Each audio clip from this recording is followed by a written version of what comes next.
Om.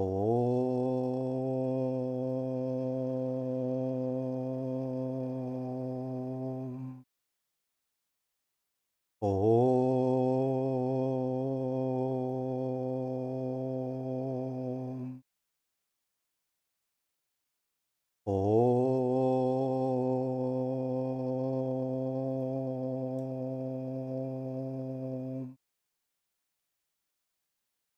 Om. Om.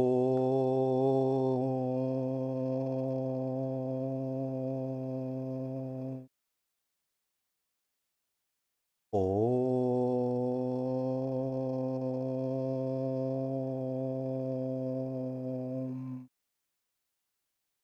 Om.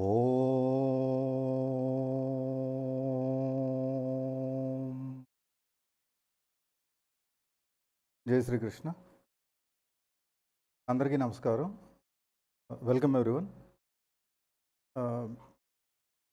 Since couple of days we have been watching on the news and have been saying out on several videos as well that adulterated material, altered and unpure materials have been used in preparation of Tirupati Laddus.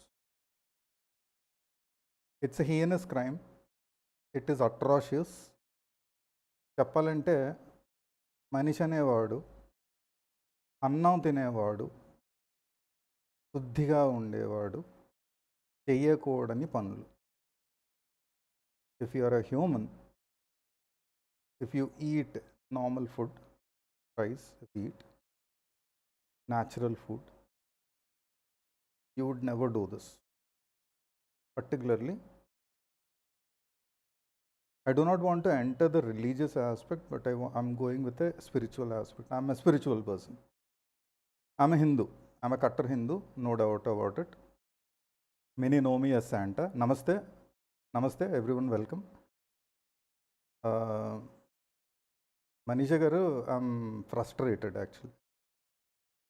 And needs to be frustrated as well. Because what happened is not normal. And even to talk about it, I'm so angry inside that when I'm saying this, you can hear my frustration in my throat. There's a lump. There is a lump in my throat which I'm not able to clear. I'm not able to express in normal words unless I use some foul words. But being a Hindu, being a spiritual person, it's my opinion that even through normal words, even through logic, even through being truthful, you can express your feeling. అంటే బూతులు మాట్లాడకుండా కూడా మనం మన భావనని వ్యక్తం చేయగలము అనే నమ్మకం నాకు చాలా ప్రబలంగా ఉంది. నమస్తే నమస్తే నమస్తే and welcome everyone. So Tirupati laddu, everyone like it, not just Hindus, right from people who follow Hinduism, people who believe in Hinduism, and even if the person is not a believer of Hinduism or Hindu gods, even if the person does not visit Tirumala Tirupati, even those like to have Tirupati Laddu because ఆ లడ్డూకున్న వశిష్టత, ఆ లడ్డూకున్న ప్రాముఖ్యత అంత గొప్పది. ఇవాళ మొదలైన పరంపర కాదు, కొన్ని వందల ఏళ్ళుగా వస్తున్న ఆచారం. కొన్ని వందల ఏళ్ళుగా మనం నిష్టగా మన ఆత్మ ప్రక్షాళనతో మనం స్వామివారికి మన మనస్సుతో, మన ప్రేమతో మనం సమర్పించుకుండే ప్రసాదం. స్వామి, మేము తుచ్చులం, మా వల్ల ఎంతే. Dear God, we are nothing, we are just a speck of dust And this is what we can offer you in the form of Laddu. There are other prasadams that we also offer to Sri Lord Venkateshwara. Namo Venkateshwaraya. ఒకసారి అందరూ ఏడుకొండలవాడ వెంకటరమణ గోవింద గోవింద. మనసు రోధిస్తుంది, ఆత్మ రోధిస్తుంది. I'm crying inside, not just now. It's since yesterday evening. I saw the post when it was live. I checked online, I went ahead, watched certain videos. I heard to religious gurus, spiritual leaders. They expressed their emotions. They spoke at a length and with such a vastness, for which to understand a person needs to have a proper mind and should be able to think properly in a straight line. ఎందుకు ఇంత చండాలమైన పని అనకూడదు? ఎందుకు?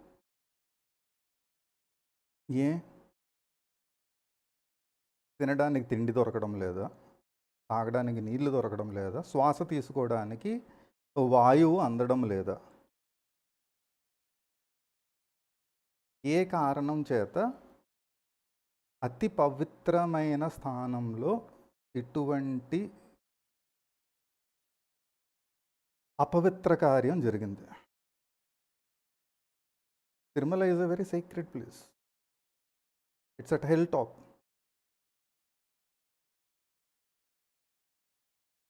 When Hindus build a temple, we place a god at a higher plane, at a higher place, a hill, a mountain. The reason being, we think, we believe God is always superior. Tirumala వెళ్ళిన అందరికీ తెలుసు తిరుమల ఎంత హైట్లో ఉంది. దేవస్థానం దగ్గరికి వెళ్ళాలంటే 3600 పైగా మెట్లు ఎక్కి వెళ్ళాలి. I have seen people climbing the temple on their knees, from children to older people who can't even walk normally. Even those climb the temple on their knees. చెక్కుకుపోయి మోకాళ్ళు చెక్కుకుపోయి రక్తసిక్తం అయిపోతూ ఉన్నా కూడా ఆ బాధని అనుభవిస్తూ మోకాళ్ళ మీద గుడి ప్రాంగణం మెట్లెక్కుంటూ స్వామివారి దర్శనం చేసుకోవడానికి వెళ్తారు. అంటే అందులో ఉన్న అర్థాన్ని, పరమార్థాన్ని అర్థం చేసుకోండి. అంటే భక్తులకు ఉండే ప్రేమ స్వామివారి మీద. మొక్కుబడి అంటారు, సరే మొక్కుబడి పెట్టుకున్నారు అందుకని చెప్పి మోకాళ్ళ మీద వీళ్ళు ప్రయాణం చేస్తున్నారు, మోకాళ్ళ మీద వీళ్ళు టెంపుల్కి వెళ్తున్నారు అని అంటారు. కరెక్ట్, మొక్కుబడి పెట్టుకుంటాం.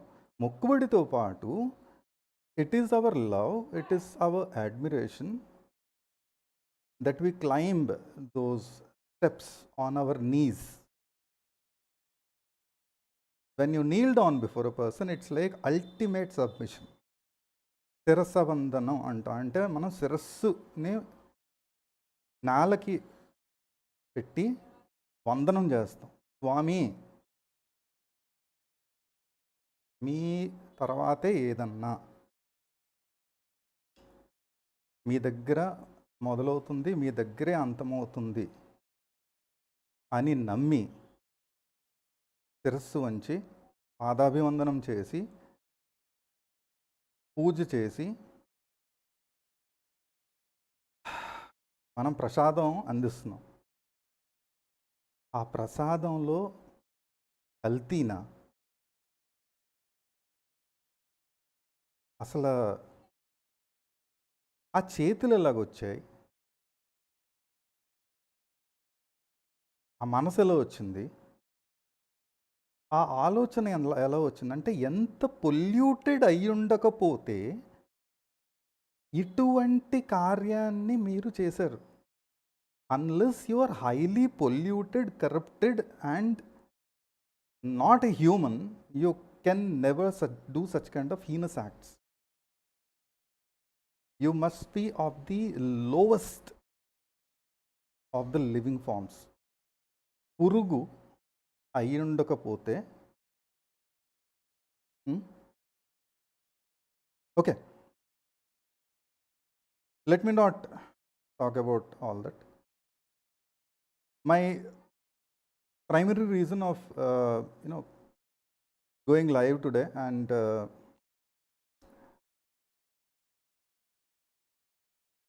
give me a minute, I'm getting quite emotional. I'm actually quite emotional and I'm extremely frustrated, because of which I'm unable to form clear-cut sentences and speak freely as I normally do.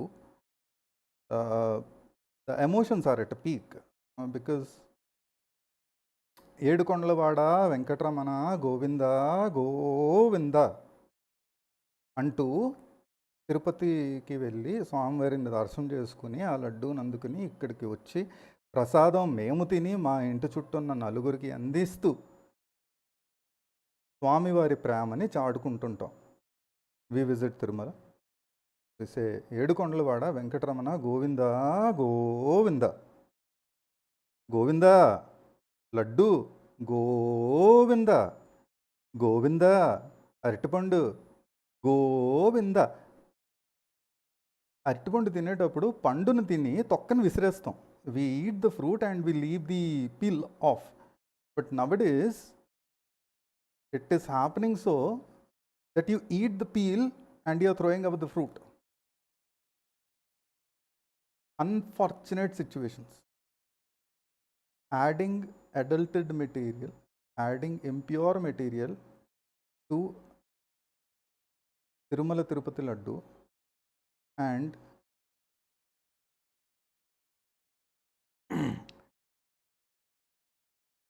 without saying certain words, I'm unable to speak freely. And if I say those words, since I'm in a public platform, I cannot utilize those. Okay.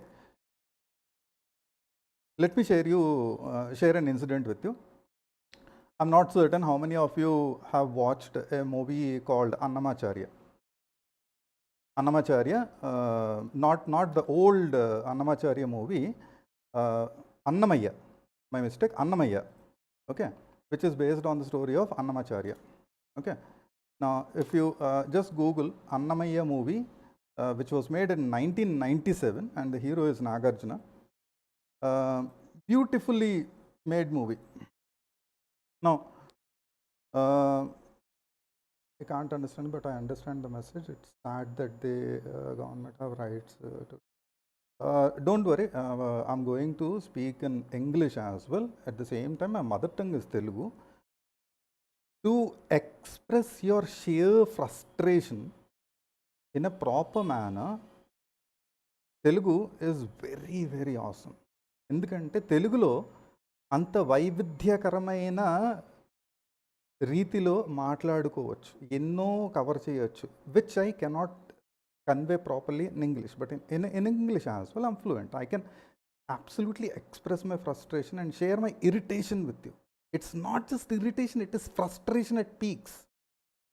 And my frustration, not just my frustration, but the frustration of Hindus has crossed the height of Tirumala hills. Going back to the topic. In Annamaya movie, there is a scene where Annamacharya realizes that I have to visit the ultimate. And he is walking towards Tirumala. Tirupati is the place where you start your journey, and Tirumala is the hill where you climb up and go visit the God, Lord Venkateshwara. God Venkateshwara, sorry, I shouldn't say Lord Venkateshwara, God Venkateshwara. So, Annamaya is climbing up Tirumala. Now, while doing so, he forgot to take off his, we call it padukalu. Okay, slippers made of wood. Those days, people used to wear padukalu made of wood, right? Not rubber, not in leather. Maybe it was leather. I'm not 100% certain about it. Wherein the thing is, with his footwear on, he started climbing the hill, Tirumala. What happened was, all of a sudden, there is a point from where you cannot use your footwear. Okay, you have to take them off. Nowadays, even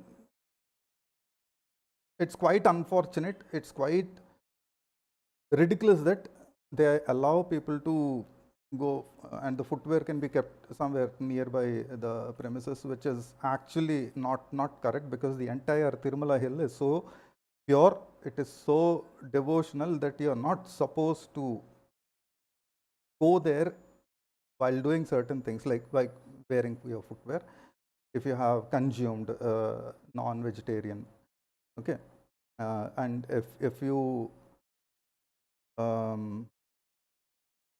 physically, if you have some impurities, you are not supposed to go ahead and be there. You have to go there with entire purity. Okay.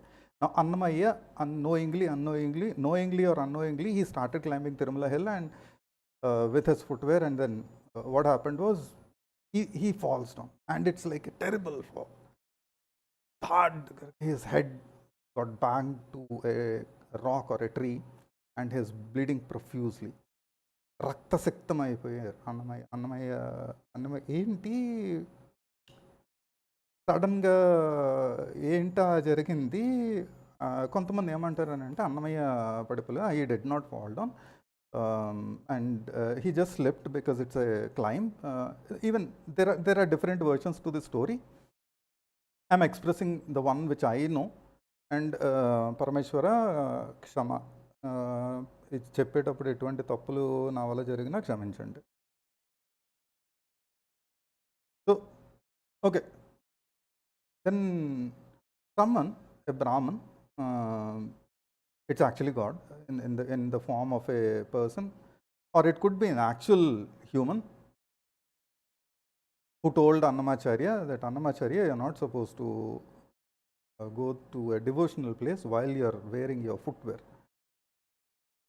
There are several controversies behind, there are several contemplations behind it, saying why we should not use the footwear and go to a devotional place. ఎందుకు అని అంటే చెప్పులు వేసుకుని మనం ఇక్కడ అక్కడ తిరుగుతాం, అపవిత్రంగా మనం ఉంటాం. అంటే we can cleanse our body in several ways. We can go dip ourselves in river Ganga and say that Amma, please prakshalana, purify me. Or you take a bath. While taking a bath, you chant certain mantras and say prakshalana, శుద్ధి చెయ్యండి. శారీరక శుద్ధి, మానసిక శుద్ధి. మానసిక శుద్ధి వయ యోగం, శారీరక శుద్ధి స్నానం, పూజా కార్యక్రమాలు, తినే పదార్థాలు కలుషితం. Tirumala laddu Govinda Govinda.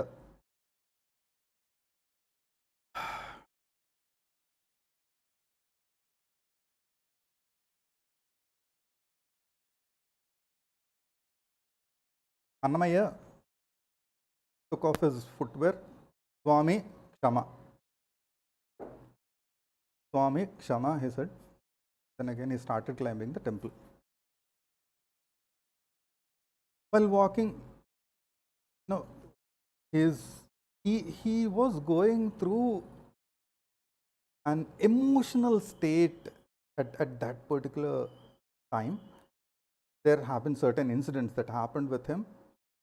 Now, back in the day, if you have to visit Tirupati and then start climbing Tirumala, most of them used to be by walk, even from their villages, from their towns or from their respective places.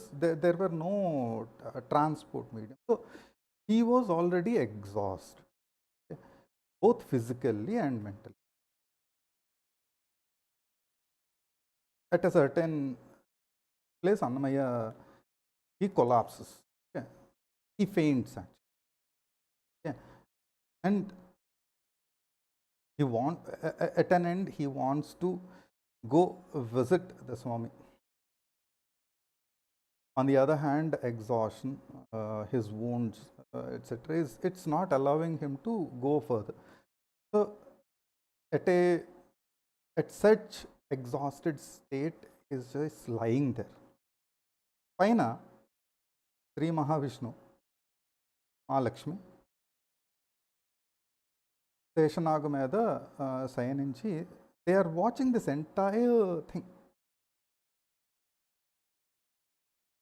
Amma, Lakshmi Devi, Amma, Swami, your devotee who wishes to visit you has fallen down. Do something.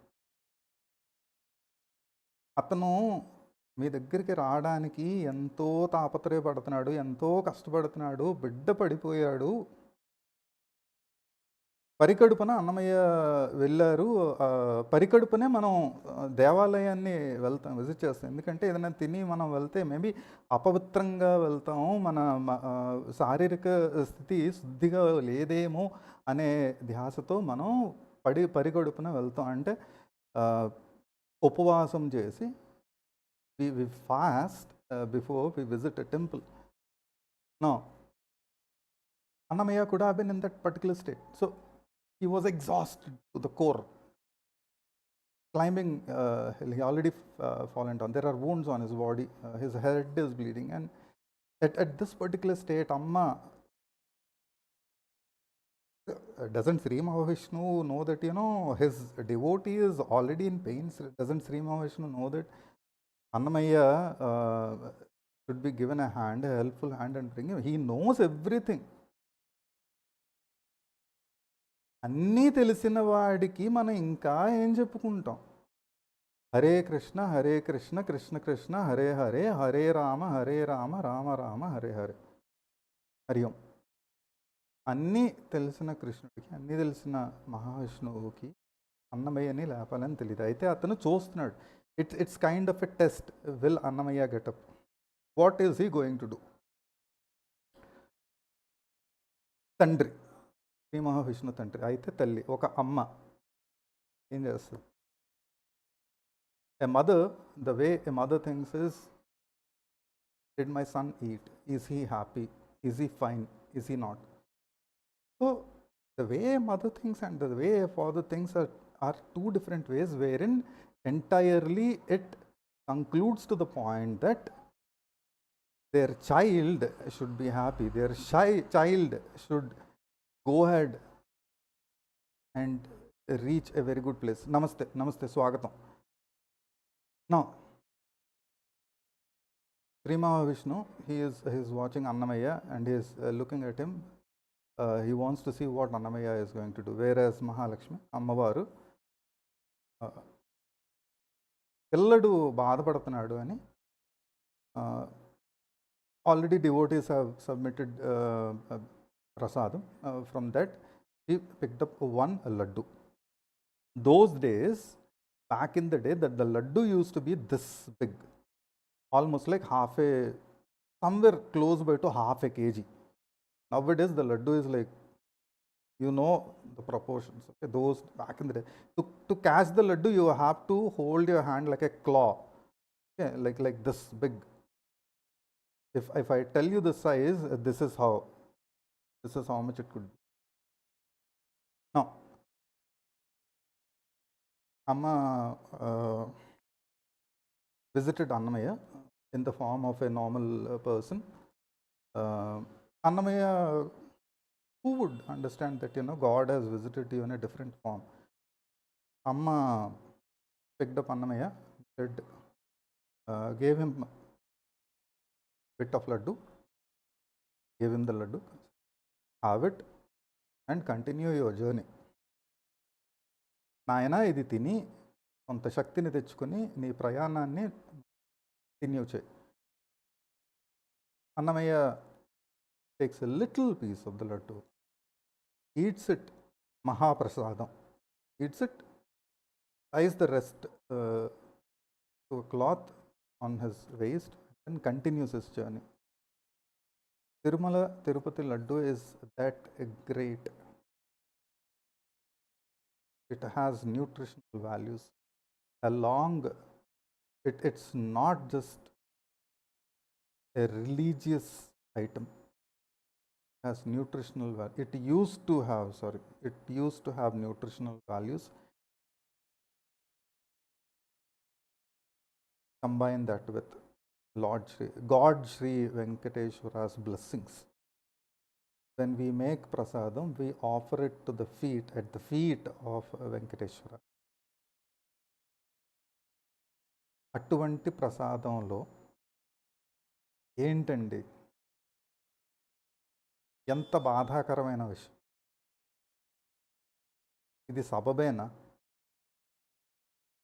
అడగకూడదా? బాధపడకూడదా?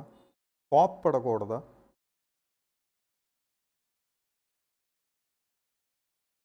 ఏవైనా అంటే హిందువులు మూర్ఖులు, వీళ్ళకి ప్రతినిత్యం 3000 కోట్ల దేవుళ్ళు అంటారు, సోమవారం పూజ అంటారు, మంగళవారం పూజ అంటారు, శుక్రవారం వస్తే ఇంకో పూజ అంటారు, శనివారం వస్తే వెంకటేశ్వర స్వామి అని అంటారు, వారం మొత్తం పూజలే, నెల మొత్తం పూజలు. It is our choice, it is our believe that we pray every day. You wake up in the morning, you look at Surya Bhagavan and say Namo Namaha. That's where we start our day, right? And then we continue with a lot of. Now, I told you the incident with Annamacharya, how it happened.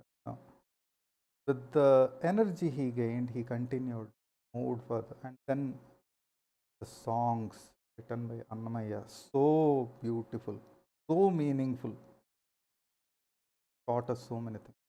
That was one incident. Let me share an incident that I faced personally. It was very long time ago, before the year 2000. I was very, very young. Is my voice so low? Okay, let me increase the volume. Please excuse me. I'm so emotional that I did not look at the technical aspects of a proper stream. Let me increase the mic volume a little bit more. By the way, thank you so much for reminding. Okay. I believe I'm audible now, and if I go any high, you might feel a little bit of sharp thing in your ears. So please excuse me if that happens. Okay. It was before the year 2000. Me with my family, I was very, very young. Yeah. We visited Tirupati. It was via train till Tirupati, and from Tirupati, I believe we went via a taxi or a bus. I don't actually remember. Then, I saw that even on foot you can climb the hill. It's 3,600 plus steps something. I don't actually remember the number, but I know that it is somewhere close by to 3,600 or plus that number. Several times in many videos or in movies or in other places, we see that people climb the hill on their knees. I just shared it at the beginning as well. It's because of the devotion. It's because of importance we give to Lord Venkateshwara. That Swami, మేము పాపులము, ఈ పాపిని క్షమించండి. I'm a sinner. Please forgive my sins. I'm climbing your hill on my knees to show ఎంత అధముడినో అని చెప్పుకోవడానికి, or how low I am to express the feelings is why certain people climb the hill on their knees. Then there are people who make a promise, okay, who wish to achieve something, and they climb the hill on their knees, saying that, please help me achieve this, and I'm going to climb your hill on my knees, is what they promise to the god, to Venkateshwara. And as soon as the promise is fulfilled, as soon as their boon is fulfilled, they climb the hill on their knees.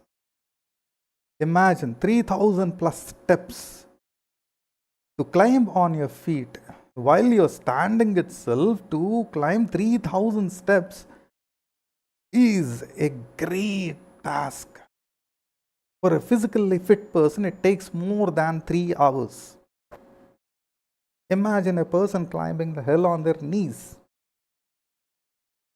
It gets scraped, becomes bloody.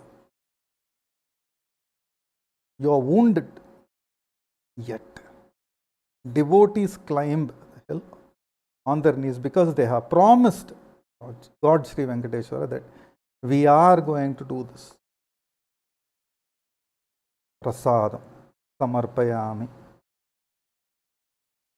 While doing puja, we say Atma Pradakshina Samarpayami while sitting. Because of XYZ reasons, you are not able to stand. So, you are saying, Swami, Atma Pradakshina Samarpayami. Lord, accept. This is the kind of purity many of us have. Not just Hindus, even from other non-Hindus. There are believers of Venkateshwara who are not Hindus. I have seen them visiting Tirumala, I have seen them going around and then doing XYZ stuff. Okay. I very vaguely remember my first ever visit to Tirumala Tirupati, and then there is one more aspect added to it, that before you visit Tirumala Tirupati Devasthanam, or after you visit Tirumala Tirupati Devasthanam, you have to visit Varaha Lakshmi Narasimha Swami. సింహాచలంకి వెళ్ళాలి. సింహాచలం వెళ్ళిన తర్వాత లక్ష్మీ నరసింహస్వామిని చూసిన తర్వాత, వరాహ లక్ష్మీ నరసింహస్వామి చూసిన తర్వాత అప్పుడు తిరుమలకి వెళ్ళాలి. ఆరు తిరుమలకి వెళ్ళి వచ్చిన తర్వాత వెంబటే సింహాచలానికి వెళ్ళాలి. అప్పుడు ఈ జర్నీ పరిపూర్ణమవుతుంది అని ఒక నమ్మకం ఉంది. అందరూ చాలామంది పాటిస్తుంటారు కూడా. అయితే మాకు సింహాచలం చాలా చాలా దగ్గర, మేము విజిట్ చేస్తూ ఉంటుంటాం. తిరుపతికి వెళ్ళినప్పుడు, సింహాచలంకి వెళ్ళినప్పుడు Govinda Govinda Govinda. I was very young, stood in the queue, long queue, man. Okay, and those days it used to take like somewhere in between 5 hours to at times would extend to 20 hours. Okay, free darshanam, normal darshanam. Though one more thing, unfortunate situation nowadays, we say VIP ticket, VVIP ticket, very very unfortunate situations at temples. Okay, free darshanam. Even at times, you know, some lucky persons, some lucky devotees, even if it is a free darshanam, it used to happen like within an hour of time, because God Sri Venkateshwara has called the devotee. This is one more thing. It's not just that, you know, you want to visit Venkateshwara Swami and you started your journey from your home. Okay, you visit Tirupati, and from there you started moving towards Tirumala hill. Unless Venkateshwara Swami calls you, says that, oh, okay, this is another wrong belief that Swami, Venkateshwara Swami, has to call you to his temple. If he doesn't, no matter what you do, quite unfortunately, even though you are able to see the Gopuram before you, unfortunately you will not be able to enter the premises because of XYZ reasons. I have seen people in the queue who were like extremely close by to enter and darshanam chesukodaniki, just before the darshan they just step away. Not that someone pulls them off the queue. No, nothing as such. That doesn't happen at Tirumala Tirupati Devasthanam, or as a matter of fact at any Devasthanam, unless you are being antisocial or you are doing some antisocial activities. No one would pull you off a temple premises. Okay. So from Tirupati, we again, I was very, very young, so I vaguely remember the first ever visit. So whatever glimpses I'm able to recall, I'm trying to portray those in words. By the way, I have visited Tirumala Tirupati Devasthanam probably 3 to 4 times throughout my lifetime so far. That's what I remember. There is one visit which I very, very well remember, which I'm going to share with you as well. A beautiful visit where I had a lot of enlightenment.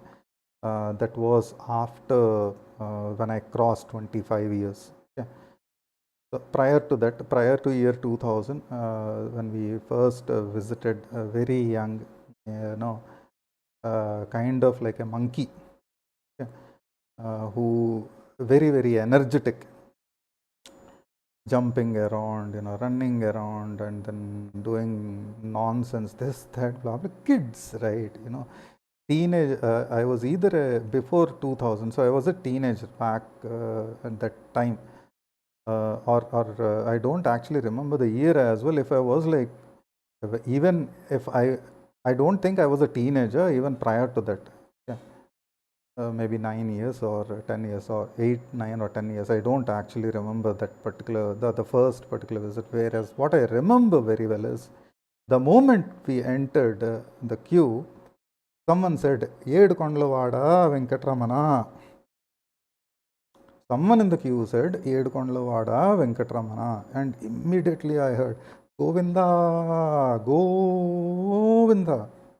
Everyone at the premises. And it's not just the one who was standing in the queue, yet everyone at the premises. And that's a chant that happens at Tirumala. Atipavitramena Venkateshwara Swami Namam. Okay. We entered the queue. We had to go through like a lot of complexes, twists, turns, and around the gopuram, and then slowly entering the premises. And the moment we enter the premises at Tirumala, the moment you enter Tirumala, you will be filled with a lot of energy. All of a sudden, you will feel a boost of energy in your body, which you would never ever at any place would feel so. And that kind of positive energy is so huge. The energy is so vast and powerful that you'll feel the jolt in your body. The sudden flow of energy. Tirumala is that pure. Tirumala is that great. Unless you visit, you will not be able to feel it. Pavitramaina Atma, Pavitramaina Shariramto oka మానవుడు తిరుమలకు వెళ్ళినప్పుడు అతను ఆ పవిత్ర స్థలంలో దైవం దగ్గర నిల్చున్నప్పుడు ఆ energy flow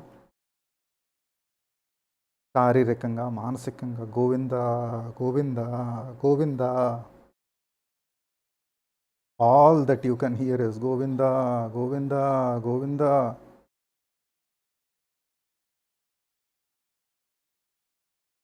You entered the premises. What I felt was, Tirumala is situated on top of a hill at a height. So obviously the place is very, very cold even during summer. It's cold during summer. I won't say very, very cold. It's cold during summer. And if you visit particularly during winter, it will be extremely cold because it's at a height. So normally the place is cold, wherein the moment you enter the temple premises, which is close by to the main gopram, you will feel kind of cold environment, and which is, you feel that, you know, the purity place. When you take a breath, it's so pure because of the homams that are being conducted over there, because of the pujas that are done at the premises, because of the puja dravyalu, pushpam, agarbatti, homam yokka poga valla, because of the pure nature, you will feel the sudden jolt of energy flowing through your body. And with that energy we say, Edukondala Vada Venkatramana Govinda Govinda, and we enter. For very few fortunate people, I'm not even talking about the VIP, VVIP lines. Even VIP, VVIP lines, they converge at a certain point with the free darshanam, and everyone are like equal from that particular time, from that particular point at the temple. Everyone has to go through the same place. If the person is very influential, they kind of get a direct entry without even walking through the line. Okay, now you have entered the gopram. From there, the spiritual feeling, the energy flow in the body is at a different level altogether. You forget everything. You even forget your existence at certain times. You feel as if your body is so lightweight, దూది పింజ మాదిరిగా అనిపిస్తుంటుంది శరీరం, అంటే అంత తేలిక పడిపోతుంటాం. You feel relieved. The power of Krishna. సరే, కొంతమందికి 2 క్షణాల సమయమే దొరుకుతుంటుంది స్వామివారిని చూసుకోవడానికి. అక్కడ ఎట్లా ఉందంటే, గోపురానికి ఒక 50 మీటర్లు అనుకుంటాను డిస్టెన్స్. అంటే మనం 2 బెడ్రూమ్లు కలిపితే ఎంతైతే వైశాల్యం ఉంటుందో అంత ఏరియా వరకు లైన్లో ఇలా టర్న్ అయ్యి ఇలా ఎంటర్ అవ్వగానే స్వామివారి విగ్రహం 6 అడుగుల పైన విగ్రహం కనిపిస్తుంటుంది. ఇక్కడ ఒక చిన్న కథ. When God Venkateshwara's Murti was being made,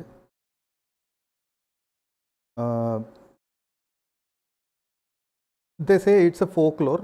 I'm not sure if it is true or not. No. The Murti has to be made from a stone, right? While entering his not the Garbhagudi, but prior to that, you will find a slab of stone, a huge slab of stone. It's like it's like this wide, I would say. Somewhere around this width and long. Okay? So what the folklore says is that this particular slab asks Lord Venkateshwara that, Swami, you and I are made from the same stone, whereas your devotees, they step on me and they pray you. What is this difference? Is what the stone asked Venkateshwara. So Venkateshwara answered, Ayya, to make my nose, I had to take 1,000 hits. To get this eyebrow done, I had to get 1,000 hits. So that's when my body, this particular stone body, was carved as a statue, as a murti. Unless I took those many number of hits, this was not possible. Whereas for you, they hit you once at the top, once at the side, on the other side, and you're done, you're laid over there. You hardly took like 4 or 5. What? You hardly took 6 hits and the slab was done. Whereas for Venkateswara Swami Murti to be in that particular form, it had to take a lot of hits with the chisel and the hammer. Now, Once again, let's say, Edukondalawada, Venkatramana, Govinda, Govinda. The first time I saw Lord Venkateshwara right the Garbhagudi, can never ever forget that view. And every time I remember the form, it's a divine feeling. You'll feel goosebumps. You feel the energy going through right from your feet till your head. The energy should flow from top to bottom. You'll feel that energy flowing. But at that particular juncture, the energy is like going haywire in your body and you're like electrified totally. You have goosebumps, and in that spiritual state, that high spiritually feeling, you chant Namo Venkateshwaraya, Om Namo Venkateshwaraya. The darshanam is, we hardly get like what 2-3 seconds, and for some times because of XYZ reasons the line is stalled, and fortunately for some we get time like 5-6 seconds or 10 seconds, and then you have to turn, and then even while walking we walk backwards to exit the premise, because for another 3-4 seconds or maybe 5-6 seconds we are able to view the God. So you travel hundreds of kilometers or maybe thousands of kilometers to get a glimpse of Lord Venkateshwara, and then you hardly get 5 or 6 seconds or maybe 10 seconds, those precious seconds, to view the deity, and then you have to exit. If you want to view again, you have to again go through the line, and then it's a process. At times we do one darshanam, then we go to the room, take rest, come back. In between there is this process of Laddu, which I'll touch base in a little moment, and then we go back, we get another darshanam. So at times, we get 3 to 4 darshanams done. It's a different thing altogether when you go for Kalyanam. For Kalyanam, the Swami Vari Kalyana, if you get that done, you get to get the free darshanam as well, wherein you'll be sent through a different line. Okay, the lane system is entirely irrespective of this point. The moment you complete your darshanam and then walk out of the premises, you are again here. I want to touch base a point that Tirumala Tirupati Devasthanam has been very structuredly built, that you will enter from a certain point, you go through these lanes, these complexes. It's a complex route, and if I draw a map, it would be like in circles, and then you navigate through lanes, through complexes, and this, that. It's a very complex map that forms.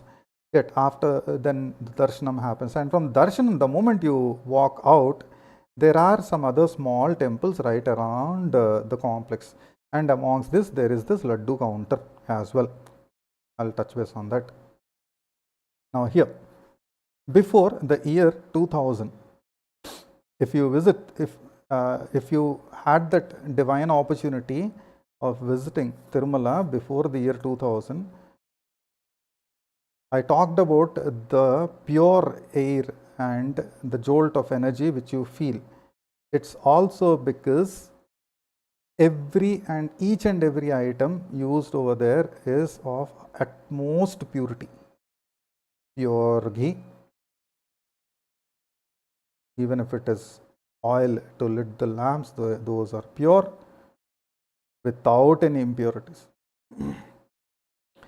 So when a laddu is made with pure items, without any alterations, you can smell that flavor from a distance. Even if you don't know where the Laddu counter is, when you are in that premises, this is before 2000,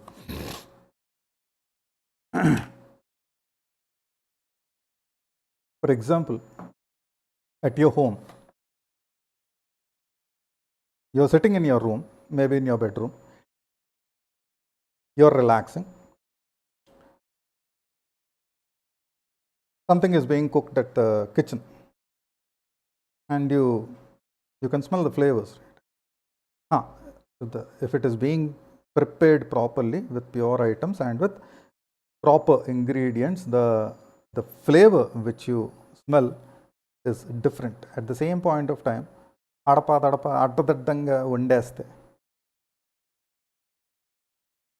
you won't be able to,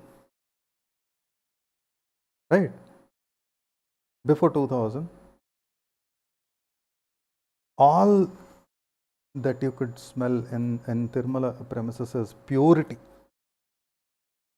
divinity, and it cannot be expressed in words. You have to feel it. Fortunately, unfortunately, you may not be able to feel the same today, because today the circumstances are different. I hope, I believe that it gets changed soon, and Tirumala Tirupati Devasthanam takes those appropriate steps to purify all this. Okay, now going back to my visit.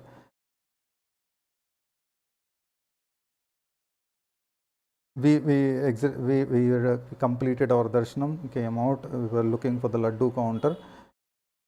I could smell the flavor of Laddu from a distance. I mean, it is not even in my viewpoint, but from a distance I could smell the flavor, the purity of that ghee. And the Laddu used to be this big. I'm not kidding. It used to be this big. If you get 2 laddus, you are very, very fortunate. If you get a 3rd laddu, you are like a millionaire. If you get a 4th laddu, you are like it. You feel like a trillionaire. That I got the 4th laddu, and we used to say this with utmost proud. For a particular darshanam, you are allowed only Deen's Panini number of laddus, like 2 laddus. That's it. No more than that. No more considerations. Unless you are like a very important person, very influential person, it used to be a different case altogether, that they get some X number of laddus, and they yet, even in that particular case, there is a limitation on it. I'm talking about purity of the laddu. So, from a distance. All right. I'll skip a little bit further. We came back home. I want to know about from how much time it was happening. I'll answer that question. The incident which I'm sharing is on the same line. So I'm skipping a little bit further, and from the after the darshan, when we fetched prasadam, and we came back home. For 1 week to 10 days, the prasadam would stay intact without spoiling. I don't know when it was made. It could have been made yesterday, day before. Normally that doesn't used to happen. Like every day, it's like it's a fresh batch that is being delivered to devotees. Now from Tirupati, the place where I stay, it's a journey of almost 1 day. So when we come back home, it's a journey of like 24 hours, 24 to 36 hours. And from there, even till like 1 week, 10 days, the prasadam is intact. After 1 week, 10 days, probably somewhere in the timeline, it used to get spoiled. Obviously, it's made of natural items, right? Everything, jeedapappu, kaju, ghee, then the material that's made, the bundi, everything, it will get spoiled. It's a food item, right? It's not like, okay, the Swamivari Prasadam, so it would stay intact for 1 year. That wouldn't happen. Even if you keep it in fridge, it will be there for maybe 1 more week, yet the taste would differ. Now, for this 1 week to 10 days, whenever I used to pick up the prasadam from the freezer or maybe from the almara where I placed it, the entire home used to fill up with that prasadam flavor. It was that pure before 2000. Not just the prasadam which we would bring from the Devasthanam, even the prasadam, if someone else visited Tirumala Tirupati Devasthanam, for example, my neighbors, back in the day, we would share everything with the neighbors, man. If it is a function at someone's home, everyone in the street used to have like food and different delicacies. If it is a festival, for example, Sankranti, Jantikalu, Laddu, Chakkalu, you wouldn't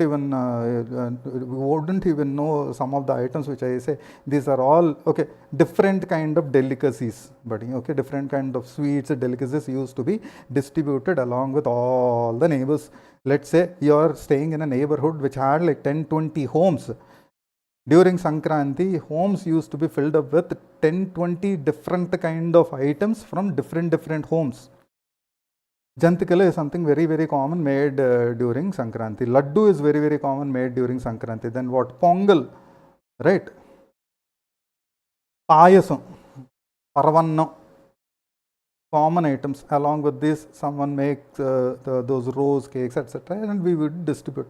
So when someone visits Tirumala Tirupati Devasthanam, brings back that Laddu, we are like, oh, please, even this much is enough for us, but please. And people used to share. Yes, the purity of and power of people were, yes. I'm talking about before the year 2000, okay. So ultimately, my point is, when you bring that laddu to home, and if you just open the packet, your home used to be filled with that aroma, with that flavor, even an aroma. You would get the divine pure feeling. And when you have the laddu, it's like ultimate Swami. You are having laddu, you are saying Govinda, Govinda. It's like a combination of different feelings for a human, not just Hindu, even non-Hindus. You see the prasadam, Nayananandam. You saw the prasadam, Nayananandam. You heard Govinda Namam, Ravananandam. You tasted it, Jihvanandam.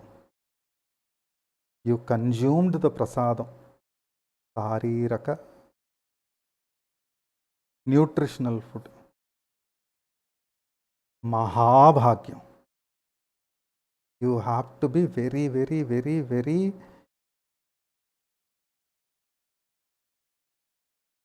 how to say this, very lucky just get that prasad. Even if it is a small bit, even if it is one particle of bundi from the laddu, to get that you have to be very lucky. అందరికీ ఆ ప్రసాదం అందుబాటు కాదండి. అంత పవిత్రమైన లడ్డు, దాన్ని అపవిత్రం చేస్తారా? తప్పు కదా? తప్ప కాదా? ఎంతవరకు న్యాయం? Tell me this, how much money do you need to survive? 100 rupees a day? You are a family of 4. Isn't 400 rupees a day enough to survive one day? Be very honest with me. There are families, maybe a family of 4 or a family of 5, who survive on 100 rupees a day. Their monthly income is hardly 3,000 to 5,000 rupees, and they are able to sustain with that amount. You are earning in lakhs, in crores, actually in lakhs of crores, and on top of that, Swami Vari Laddu to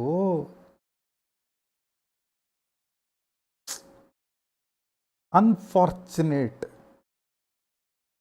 and everyone who is involved in that should be very shameful about that. In Bhagavad Gita, Arjuna dropped his bow, he dropped his arrows, and he said, Swami, I cannot fight.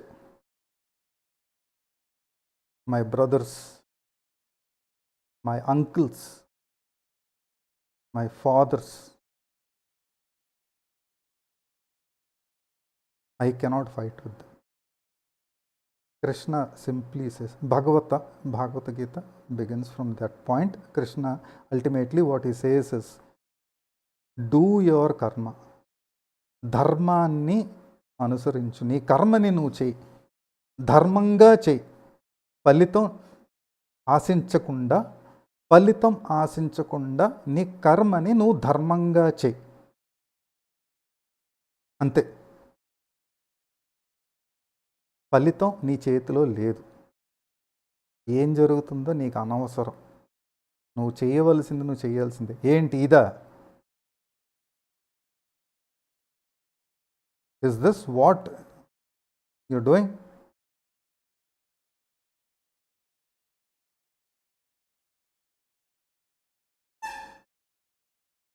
इतना आने के बाद भी पैसे बचाने के बहाना देना is completely stupid of them. I'll touch base on that point, brother, okay? So Krishna says, do your karma in a dharma manner. You have to do your karma. Okay, let's go back to Tirupati, to my first visit. It was a divine feeling. There were like chanting everywhere, Govinda, Govinda, Govinda, and there are like several shops around, and it's a divine feeling. It's a feeling which cannot be expressed in words. You have to directly face it. You have to directly be there in order to completely enjoy the feeling. You have to be physically there, even no matter how many times, no matter how many ways I express it in words, you have to be there to feel it. Then you hear Govinda Nama chanting, you hear divine songs. Okay, there are several shops around, people going around the temple. There are several small temples which you can visit. Every temple has its own prominence. It has its own importance. Everything is built around at Tirumala with a certain thought, with a certain value, and it has been diminished with this. Now, before 2000, I visited, I strongly believe that I visited Tirumala Tirupati Devasthanam for at least maybe 2 times, or maybe the 3rd time as well. It's been quite a long time. And before 2000, it was I was so young that I could not actually realize, but I enjoyed each and every visit. After the year 2000, I probably visited once or twice. Once I very well remember, because at that particular time I already fetched my job. I was 25 years plus old, so I very well remember that particular visit. Now, prasadam was good as well at particular that time, but it was not of the same taste and texture when it compared to before the year 2000. So probably there were like a lot of changes, yet okay, the purity was there. The laddu was very, even you consume it, it is still with the divinity feeling and with that great energy that you feel. Okay, so that still continued. Okay, after that particular visit, when I was like 25 years plus, I was either 27, 28 maybe at that particular time. That was the last visit, and after that, unfortunately, I did not get the chance to visit Tirumala Tirupati Devasthanam. It has been more than a decade, I would say. Again, I would stress on the importance that unless God Venkateshwara calls you for his visit, no matter how much you try, there will be, I have seen instances where devotees had to just turn back, couldn't even get darshanam done. It's a very strong belief that we have. That's the kind of connection we have with God Venkateshwara. To answer your question, probably it has been happening since a decade. Not mixing of other materials and the ghee being adulterated and all, that's been happening since that's covered already in the report. Okay, that's already covered in the report by the dairy. I forgot the name of the organization that has conducted the tests and all. Now, it's for sure happened from the time where the contract has been changed from one particular dairy to another dairy. Okay? I don't even want to take those names right now because of my strong reasons. Now, why it has been changed, why the contract was rewritten, why only a certain organization was given it, when already since 5 decades or 5+ decades, when a certain organization has been providing the ingredients, particularly the cow ghee, has been provided by one particular organization, why has that been changed in the last 5 years? For what reason? Many have complained about the quality of Laddu. It has been there in social media since last 5 years. It has been running around. Now, what I thought was, maybe that's what I felt when I was like 25, 20, somewhere between 25, 20. I think it was around 27 years, when I was 27 years old. That was the last visit. When I visited, when I tasted the Laddu, I didn't feel the same taste, the same aroma when compared to my visit prior to the year 2000. I'm saying the year 2000 time and again, because there was one incident that happened which is called as Y2K. Okay, people who were born before the year 2000 would know what is Y2K. A lot of things changed after the year 2000. Okay, there has been a shift. There is one movie of Arnold Schwarzenegger, you should watch it. I forgot the name. Yeah, I forgot the name.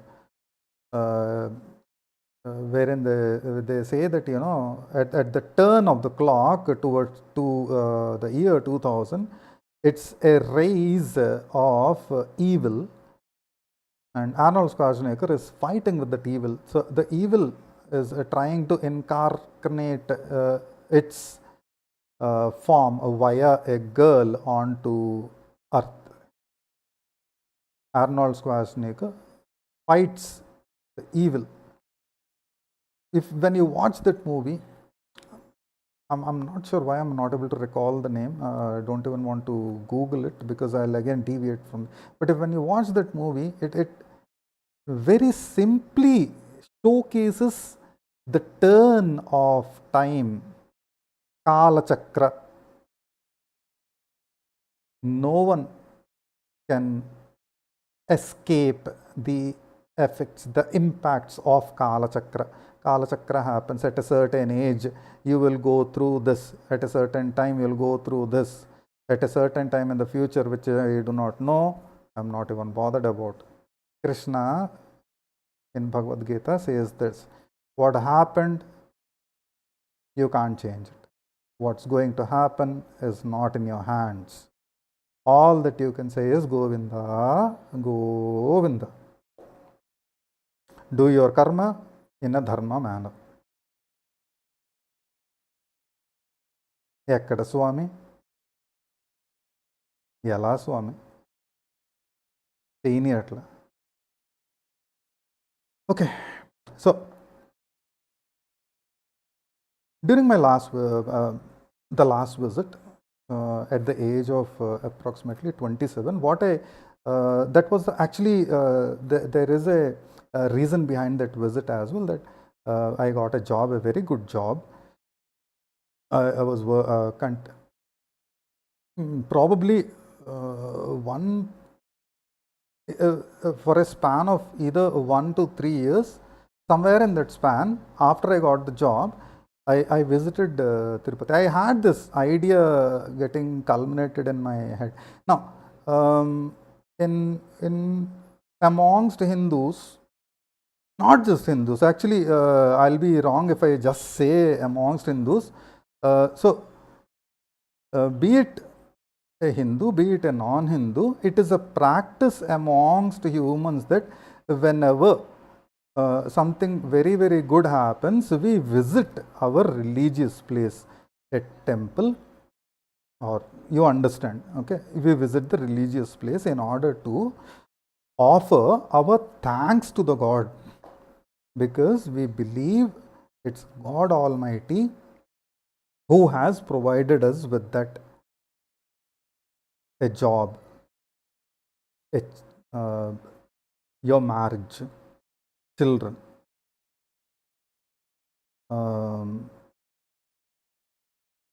Then coming to the materialistic aspects, home, car, bike, mobile, PC, etc., etc. So it's been a long practice amongst Hindus and non-Hindus to visit a religious place, to visit a religious place when you go through, when you get something big, like as I said, job. Okay, now let's talk about marriage a little bit. Amongst it's very prominent amongst Hindus, and it happens here at the place where I stay, that a couple gets married. Okay, they get married at Simhachalam Devasthanam, and the moment the marriage is over, right with that same clothes, I mean to say, they just got married. They, from the marriage mandapa, they enter into a taxi, in a bus, in a train, in a flight, and they directly visit Tirumala. They perform Swamivari Darshanam, take the prasadam.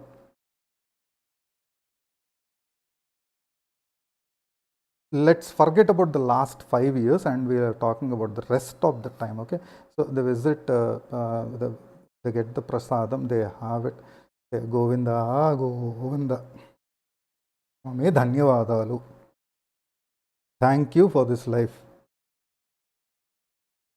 Am I wrong when I say this? Non-Hindus, don't you go to your devotional place and you say thank you? Imagine. This should not happen. Apacharam, apacharam. One more thing. Very, very fortunate for that guy that it happened in Andhra Pradesh, it happened to Hindus. Had it been someone else in some other state, the circumstances would have been entirely different. I wouldn't have been speaking with you before a camera. Had it been a different religion or a different state, not Andhra Pradesh, a different state, we would have been on the roads by now. And it happened. It happened at several occasions. The history is there to go ahead and confirm it. If you read some religious texts, you must have heard the word crusades. If you never heard the word crusade, please go ahead and Google it and read about it. You would understand the feeling I am expressing right now. So it's very lucky that for that guy that it happened at Andhra Pradesh, it happened with Hindus. It's a very unfortunate, atrocious incident. Extremely frustrating. I'm filled with so much anger. The fire inside me is burning at such a high temperature that I want to lose my temper. Yet, Krishna is saying, calm down. మనం కోపంలో చేసే పనుల వల్ల అనర్థాలు జరుగుతాయి, కానీ దానివల్ల అర్థమైన కార్యం కానీ దానివల్ల ఒక మంచి అనేది జరగదు. నువ్వు కోపంలో, నువ్వు నీ ద్వేషంలో మంచి కన్నా చెడు ఎక్కువగా చేస్తావు. When you are angry and when you take an action in that anger, in that aggressive state with high emotions, if you perform, if you do a certain act, it's going to lead towards destruction, is what Krishna said. And I personally faced it several times in my life, that when I'm aggressive, when I'm angry, when I'm entirely emotional, and if I did something, I lost my job. I lost a lot of work orders in that. I should control my emotions. Hindus should always be like Go Mata, and Go Mata gets slaughtered. Understand the feeling. Govinda, Govinda.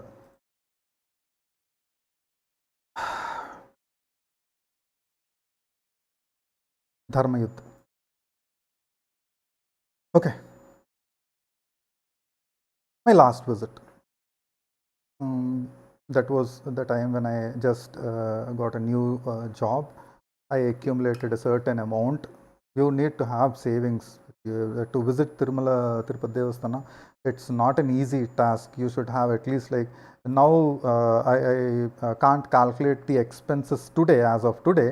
It should be in lakh, at least a lakh for a family of 4 to visit, I think so. Back in the day, I believe it was the year 2008 or probably 2000. I think it was 2009, maybe. Either 2008 or 2009. Okay, to cut it short. So I saved a certain amount. I told my parents that, okay, on such and such date, I have planned a visit to Tirumala Tirupati Devasthanam. So we planned everything. My father took a leave from his job. My brother was going through his engineering. So we looked at a feasible date for everyone. We decided. Then that was the visit where I did everything, like booking the travel.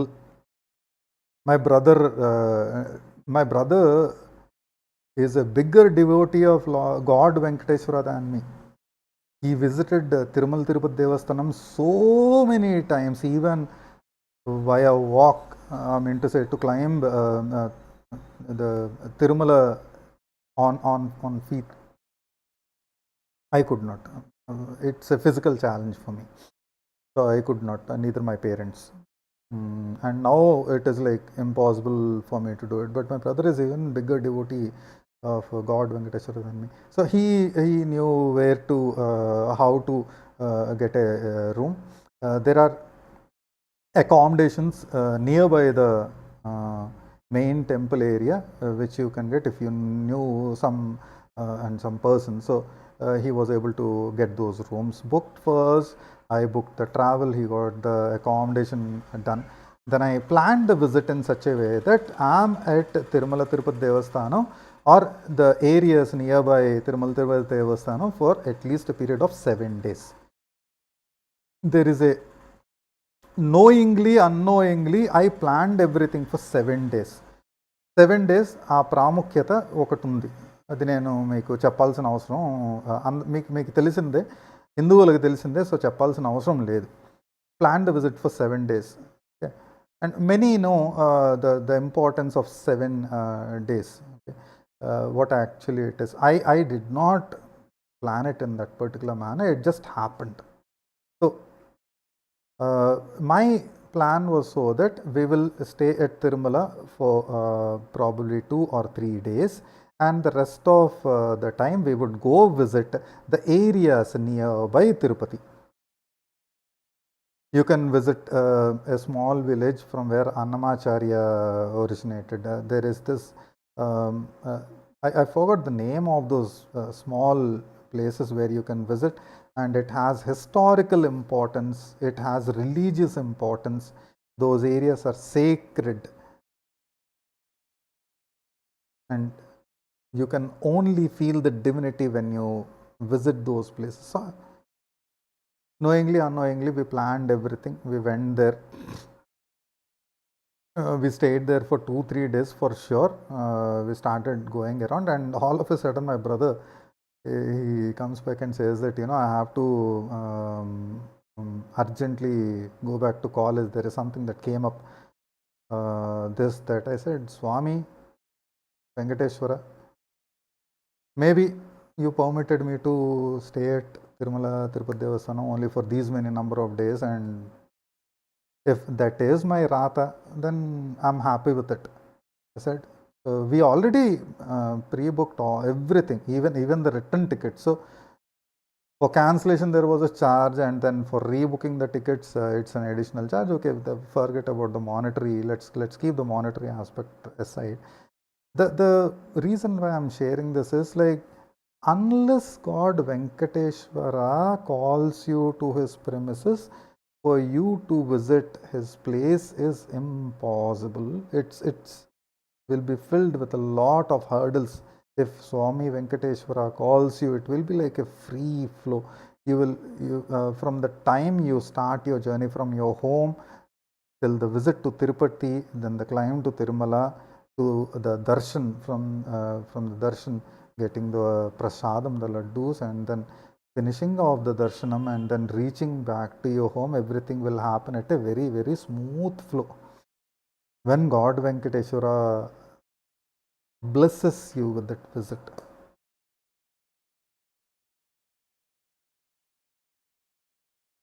Tirupati Laddu is a major aspect. The prasadam that we prasadam samarpayami. While performing puja, we say prasadam samarpayami, atma pradakshina samarpayami. And in that prasadam,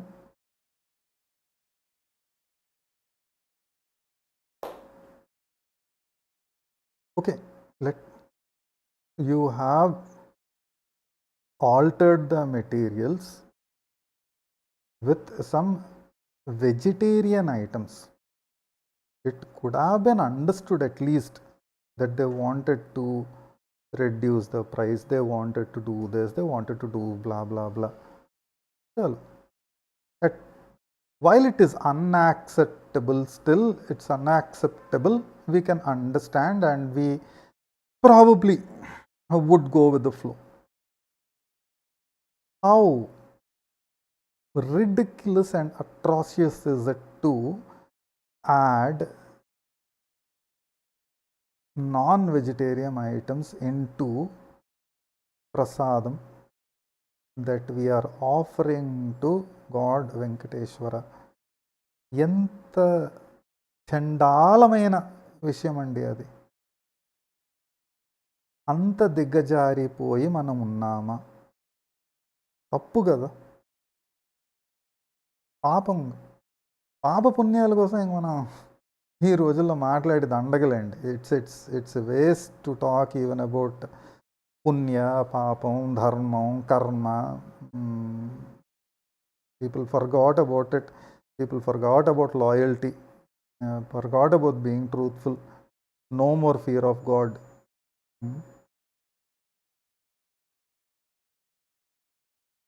Since yesterday night, I have been going through a lot of videos of where spiritual leaders and religious gurus have been sharing their thoughts about this incident. Okay. And many quoted many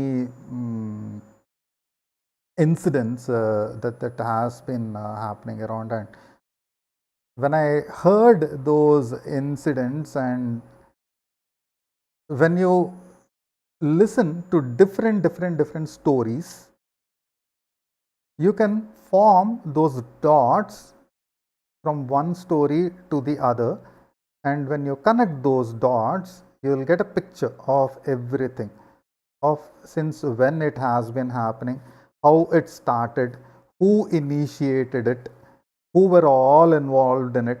I heard that the Tirumala Tirupati Devasthanam board members have been changed. People who are not even Hindus are a part of the board. I'm not saying that only Hindus should be there in the board. even if the person is a non-Hindu, if the person knows the importance of performing the devotion to God Venkateshwara, if the person understands how it needs to be done, what needs to be done, what are the intricacies involved in the devotion, what are the intricacies involved in offering the prayer, in offering the prasadam, and if the person does that, even if he or she is a non-Hindu, if the person does that entire karyam, entire karma with dharma, with purity, even if the person is a non-Hindu, it is still acceptable, because the person, though he or she is not a Hindu, is still doing the job, is doing his task with utmost clarity, with utmost purity for the God and his deities, even if the person is a non-Hindu. Is that happening? It happened in the past. Now, I'll quote one more I will quote one more story over here. Not an incident, it's a, I can say it's a story. Back in the day, even today, the magazine is named Swati. So back in the day, one of the officers involved in Tirumala Tirupati Devasthanam, his name was Prasad something. I forgot his complete name. A very, very prominent member. This was like way back decades ago. So that member, the executive member, he used to share his share his experiences with God Venkateshwara as an interview in Swati magazine, and maybe weekly or bi-weekly it used to get posted in Swati magazine, and I read most of those articles, and I very well remember one interview or one story that the person has shared, that in a chartered flight, he and his co-workers were flying towards Tirupati. Okay, and then because of bad weather or because of some technical mechanical issues in the flight, the flight was out of control and it was going haywire. Everyone were scared in the flight, and they were I believe everyone in the flight, whether I'm not certain if everyone in the flight were Hindus or non-Hindus, but yes, this executive member, he had like utmost devotion to the God, to God Venkateshwara. So they were like chanting Govinda Namam, Swami, Mato em avutundho maaku teliyadu, we don't know what's going to happen. So they were like scared, and in that scared state, praying to God, remembering their dear ones, and the flight, the chartered flight was like going haywire. Pilot was trying to control it. Nothing was working around, and they were all extremely scared of this particular incident. And then what Prasad Garu shared in the article is that all of a sudden they felt that the flight got stabilized, while stabilized in such a manner that they stopped. For a moment they felt a bit of relief, okay, that we are going to be safe somehow, don't know how, and then it smoothly landed into mud. So if you look at this from a third person perspective, Swami Venkateshwara Swami held the flight in his palm, in his hand, or maybe his palm, made sure it did not crash landed, that everyone were safe, and he landed it into mud, into a forest. The way they all climbed out of the chartered flight, they looked at it, it was like thrashed outside. But inside nothing, everything was fine, everyone were safe, no one had any scratches, any scrapes, everyone were safe. I said, Govinda, Govinda. I personally had a one such incident. This was back in the time when I was a young, hot-blooded. Probably during that period, I completely forgot about God, about the fear of God, consuming alcohol. Even today, I consume. I smoke. I stopped consuming alcohol some 5 years or so ago, and I have been sober. I can proudly say I'm sober. I'm trying to stop smoking as well. Yet it's a tedious task. Back in the day, drink every day. Okay, drink till the health. Get into that state of alcoholism, into that blah blah blah, whatever, whatnot, and do some ridiculous things. So I remember that it was either Saturday or Sunday. During my job, weekend, every person is like, when it's Friday, go have. It used to be common practice. Go have alcohol, biryani, enjoy this, that, blah, blah, blah. So that particular day, it was either Saturday or Sunday. And it was the day when the movie Mirchi was released, Prabhas ka Mirchi. Okay. So I told one of my friends to get me the ticket. So I have been trying to get the ticket since the prior day. Did not get it. I told someone, they managed to get it for an evening show on the next day. I knew that the entire morning and afternoon is in my hands, and in the evening I have to go for the movie. So during this period, I consumed alcohol. I was in a different state, and then I went back home. I had food. I took rest. I took a nap. Properly rested. Not that in the state of consumed alcohol state, in the, what do you call it? I'm unable to recall that word. Okay. It's a state where you're physically unfit to ride your bike or a car, drive your car in an alcoholic state. So, but I slept, I had food, I slept. Yet, the amount of alcohol that I had was so huge that even after consuming food, even after taking a nap of 1 or 2 hours, I was still in that intoxicated state, right? That intoxicated state, got ready, freshened up. I had like another half an hour to 1 hour of time. I have this habit of, if someone says that by 7 p.m. you have to be ready for such and such, I start getting ready from 6 p.m. That is the kind of habit I have. And if it involves travel, I make sure that it is being done, that I'm there ready at least 15 minutes prior to the time that is given to me. That is the kind of habit, that is the kind of discipline I have been maintaining from many years. So, and it's also good because you do not have to rush through things. You don't have to ride your bike at a top speed. Like, imagine 7 p.m. The movie begins and you're still at your home till 6:45. The journey involves at least 20-25 minutes of travel.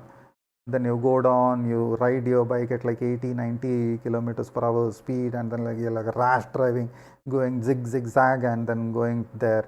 In between, anything and everything can happen. And it happened to me as well. I was not even rash driving. I was like going very cool, calm, probably at the speed of 50, between under 60 for sure, under 60 kilometers per hour for sure. And I very well remember that I was riding my Hero Honda Splendor bike, not my bike, my father's bike, under 60 kilometers per hour speed, not even rash driving. I was very cool, calm, and all of a sudden I fell. I don't even know why I fell down. I didn't hit anything. It was an open road on the national highway. open road, nothing was before me, nothing was behind me, no one hit me, yet I don't know why I fell down. And when I fell down, it was a terrible fall. The bike slid away for almost 100 meters, and then I was rolling on the road like a barrel. I was rolling on the road like a barrel, and while I was rolling around, I had my helmet on. I had very bad experience while not wearing a helmet. Unfortunately, I lost one of my friend because he rode Pulsar bike without a helmet, and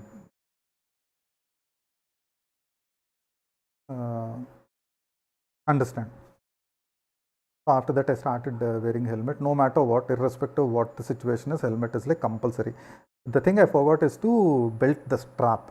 So what happened was, when I was rolling like a barrel, my head hit the road, number one, number two, and after that the helmet flew off. I have shared it on my Instagram as well. If you can go visit my Instagram, scroll it a little farther, or maybe on my Facebook, you would see that helmet picture. If you look at that helmet, you will be terrified that with the helmet, the number of scratches on top of the helmet and at the back of the helmet were so huge. So had that helmet not been there, I wouldn't have been sitting here and talking with you in this particular manner. Okay, don't know, maybe what would have happened is uncertain. We could never talk about what did not happen. We can only talk about what happened. So after when the helmet flew off, my head hit. I was still rolling like a barrel. My head hit the road once, yet I felt something cushioning my head, and it felt as if someone kept his hand under my head and cushioned it. I mean, it still hit the tar road. And then I stopped rolling, fortunately stopped rolling, and then the first thing I did was I tilted my head backward to see if something was approaching me. Even in that particular state of chaos, I had the presence of mind to tilt my head and look back if a vehicle was approaching me from behind. When I saw nothing, but I saw headlamps at a distance, and immediately I rolled onto the divider. Okay, I rolled onto the divider to ensure that I am safe.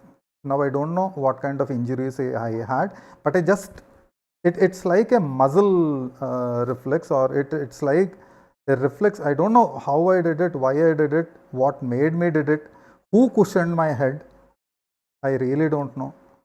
Back in the day, I along with Hinduism, I believe other religions as well.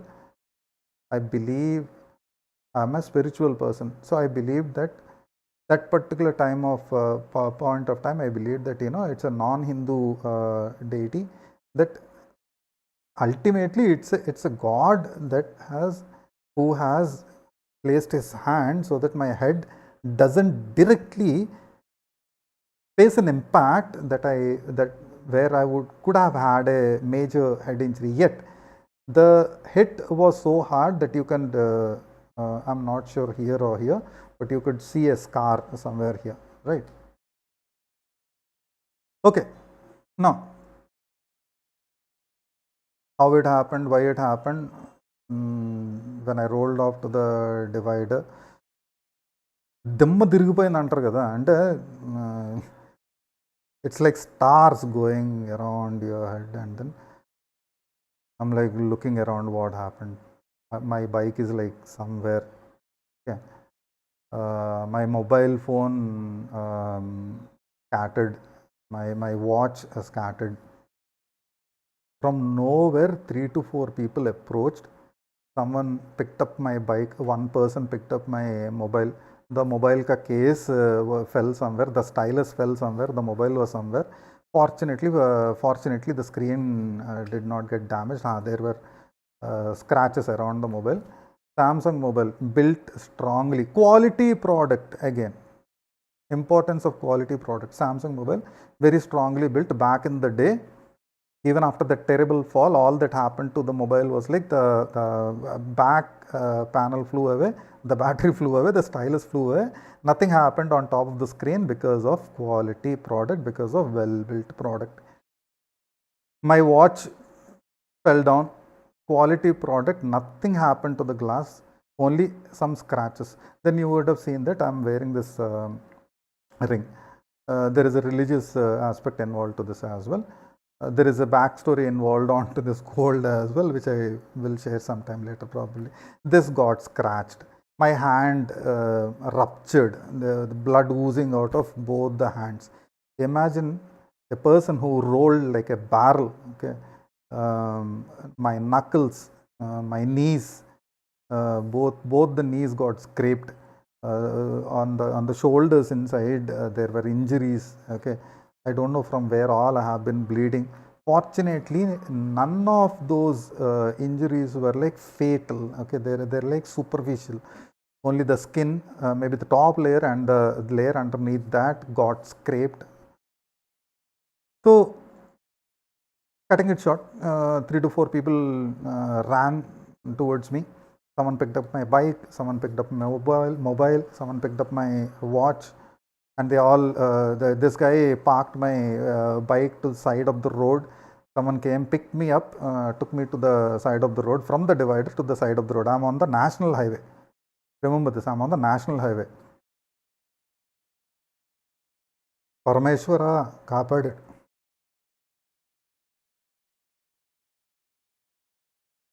Nothing was in front of me, nothing was behind me. On a national highway, you know how many vehicles travel every minute, and that too, what kind of vehicles travel every minute. Fortunately, Parameshwara kaapadu. Govinda, Govinda.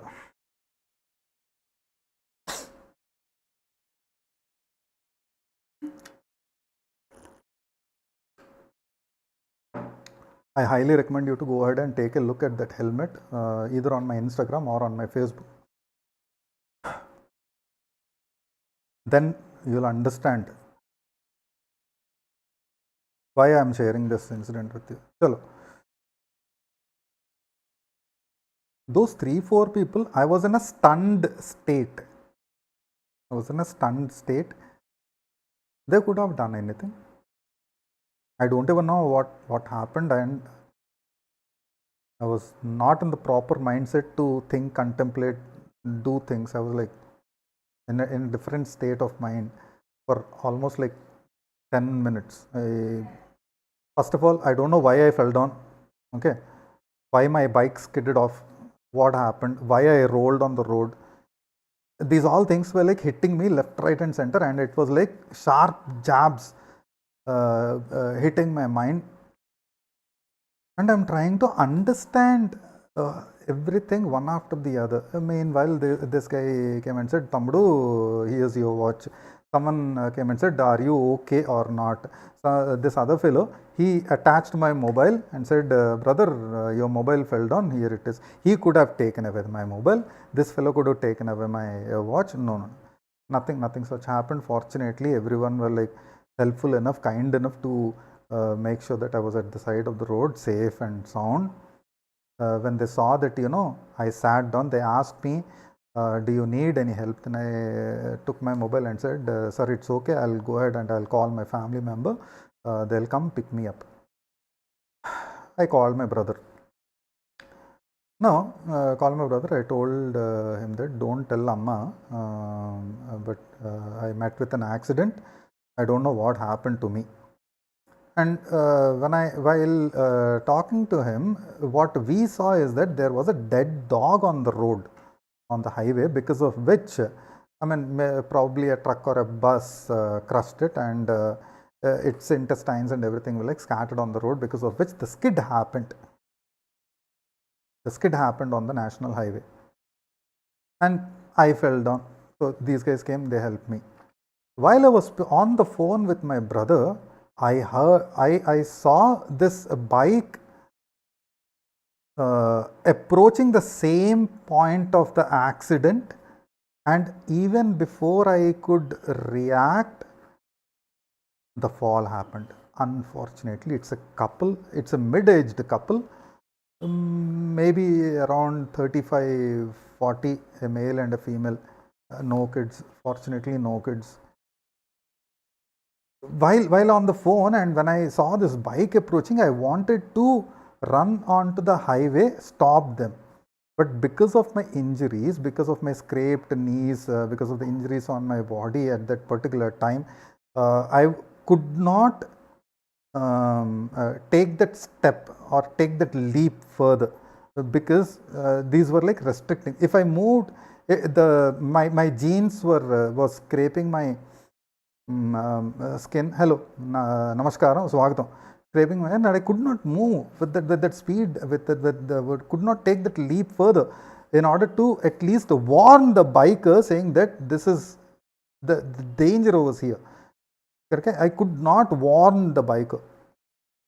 Unfortunately, they fell down the same way I fell. Not exactly the same way.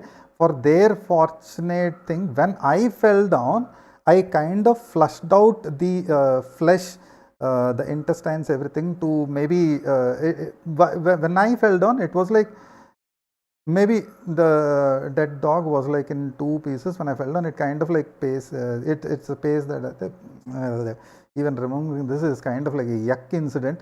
Fortunately for them, the bike skidded, they fell down, and when they fell down, this particular time, even before I could react, the same set of 3-4 people or maybe 5 people, they all rushed to the spot. They picked up the couple. Then they looked at me, "Brother, what are you doing here?" I said, "Sir, I can't move on my own. My bike is slightly damaged. I'm waiting for my brother. I saw this couple approaching, and even before I could warn them, this happened." So now it's a group of me, these 3-4 guys who helped me, the couple who fell down, and then there were like some other who have been watching this from a distance. Every one of us gathered, and meanwhile my brother uh, uh, visited, or how to say this, okay. He approached. The moment I called, he rushed from home, and he was there with me, right?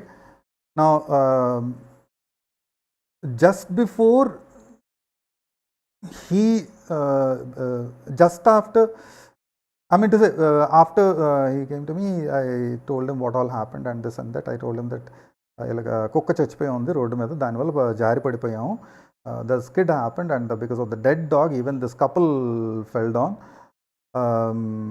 She was in a worse stage than me. She kind of like went into a small. I mean, she recovered from the shock. That's a good thing about it. The guy also immediately recovered. Okay, again, no fatal injuries. God's blessings, I would say. Their own good deeds, our own good deeds, I would say. It's an unfortunate thing, accident that happened, that shouldn't have happened, probably, blah, blah, whatever, whatnot. There was this traffic constable nearby as well. He saw 2 accidents and he did nothing. What kind of karma are you doing? What kind of dharma are you doing? What we did was, my brother stood in center of the road and he has been diverting traffic. What I saw is an idiot. Unfortunately, we are surrounded by idiots. We are surrounded by fools. Imagine this. You are traveling on highway. A person is standing at the center of the road and is trying to divert you. Any intelligent person will think, why is this guy trying to, why is this guy, my brother was in his shorts and a t-shirt. Chalo, theek hai bhai, let's say that, a police constable is trying to divert you. You would think, okay, he may stop me and, charge me for a challan, and you try to evade him and then do that snake dance kind of thing, and you try to escape that fellow. But here, a person who is like on his plain clothes, in shorts and t-shirt. My brother is well built. He looks like a bodybuilder. So maybe because of that, that particular guy felt insecure.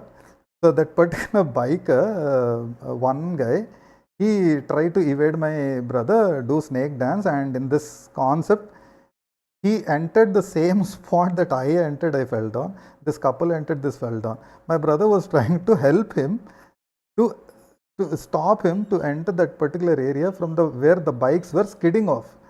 So, and that too, even my brother's life was at risk. That biker could have hit him. But still my brother, he wanted to do good to others. He was doing his karma, he was following his dharma. One more bike fell down.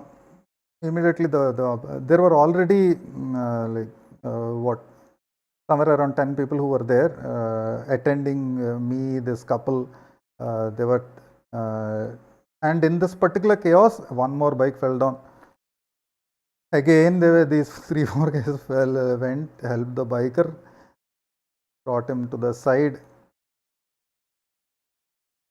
Edkondalavada, Venkatramana, Govinda, Govinda, Kapadaru. మూడో accident నలుగురిని కాపాడారు. నన్ను, ఈ కపుల్ని, ఈ బైకర్ని. So far 4 people have been saved. Who saved? Terrible, in the terrible fall. Now, what we did was, by this time, this traffic constable also joined us. And he was like, what up? Why are you all falling off? And he was behaving in such a way that, it's our fault that we fell on the road. Would anyone intentionally fall on the road just like that for no reason? No one would do that, right? Something happened. So we said, sir, look at that, the dead dog. And by this time, it's like in bits and pieces scattered on the road. Its body was scattered on the road, and even to look at it, it was like a terrible thing. Even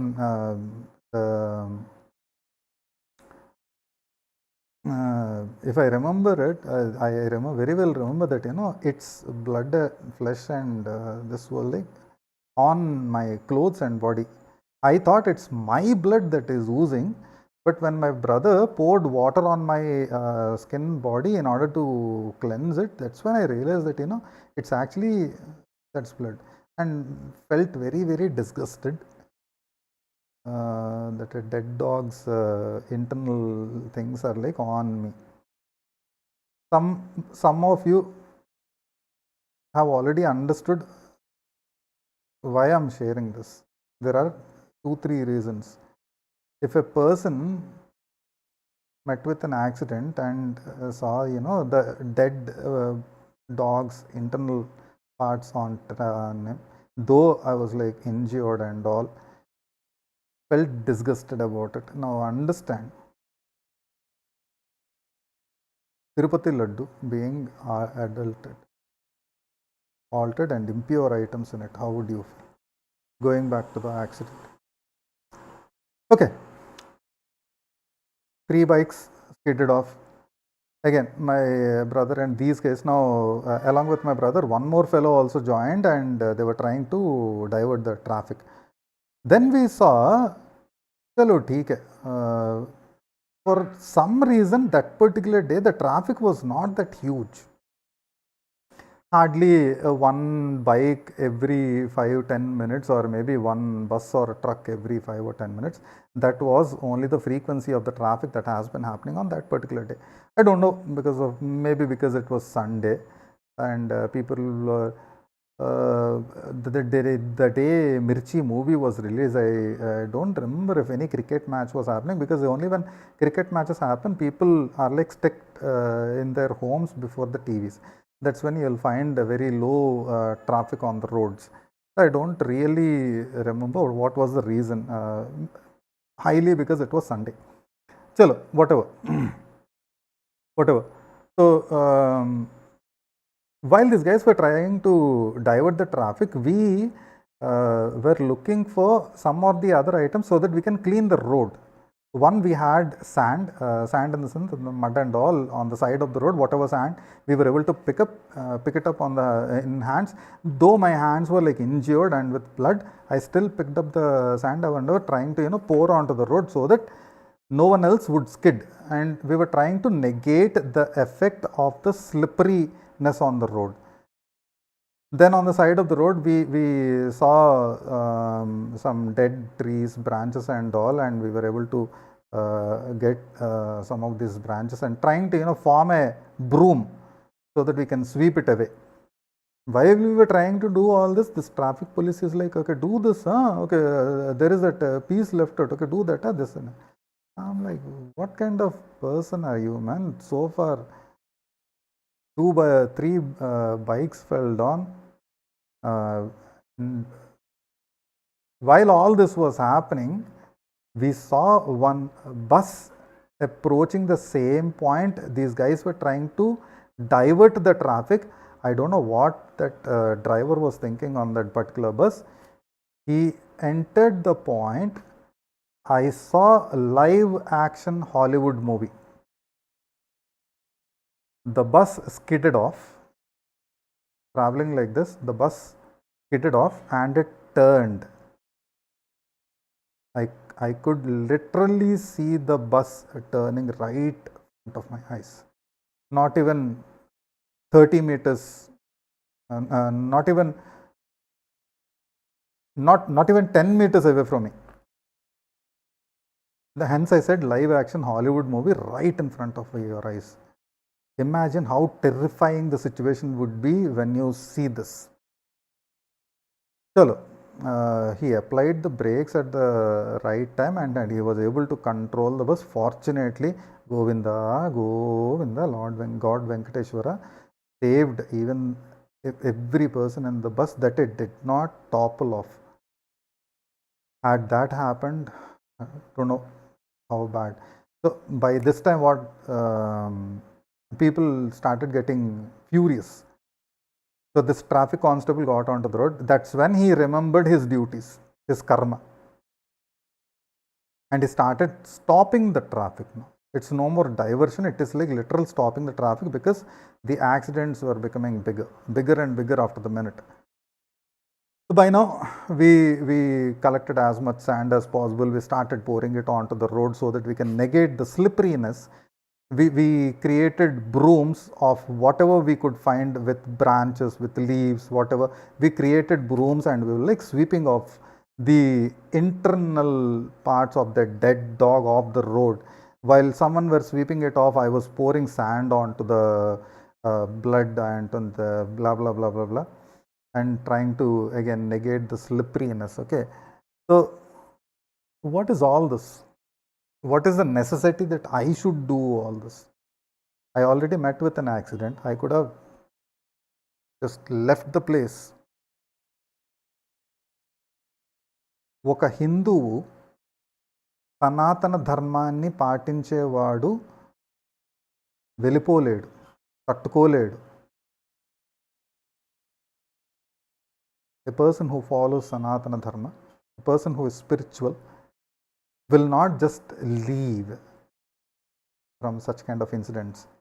We will stay there, we will help, we will try to provide as much as possible, see that everything is proper, even though you are not contributing anything monetary, even though you are not doing something, everything that you are at least doing everything that is possible within your own limitations. And Krishna is there to guide you through all this. Okay. So, visited the hospital. At the hospital, it was a different thing altogether. And the fellows at the hospital, when they looked at my wounds, they said that it looks like a police case. These injuries do not look like you fell down a bike. I showed him my helmet. Look at that helmet, karke. He looked at that helmet and he felt scared. Looked at those scratches, those dents and all that. Yet that person was under the impression that, I fought with someone. And these are because I fought with that other fellow, and was under the impression that it's a police case. I said, brother, nothing like that. I fell on the bike, I rolled, my head hit the tar road, and hence these injuries. Okay, somehow that fellow convinced, first aid was done, and then came back home. At my home, it's a different incident altogether. Mother weeping, father scolding, etc., blah, blah, blah, all that happened. I lied down on the bed, cleaned up myself entirely. Even Hindu performed snanam after taking a bath, came into my room, sat down. My mother gave me food. She fed me food because I had to take tablets. Already, some first aid has already been administered, and now this. So now I'm thinking about this entire incident, this entire chaotic incident, and I was thinking, how did you survive this? When I looked at my helmet, okay, I took a selfie of myself. My face was like kind of like swollen a little bit, and the bandage over here. I looked at my helmet. I took pictures of my helmet and I posted saying that this saved me. One picture of the helmet on the left, one picture of a selfie of me on the other, combining this. I posted and said, my helmet saved me today. And then there were like comments like, buddy, you are very, very lucky.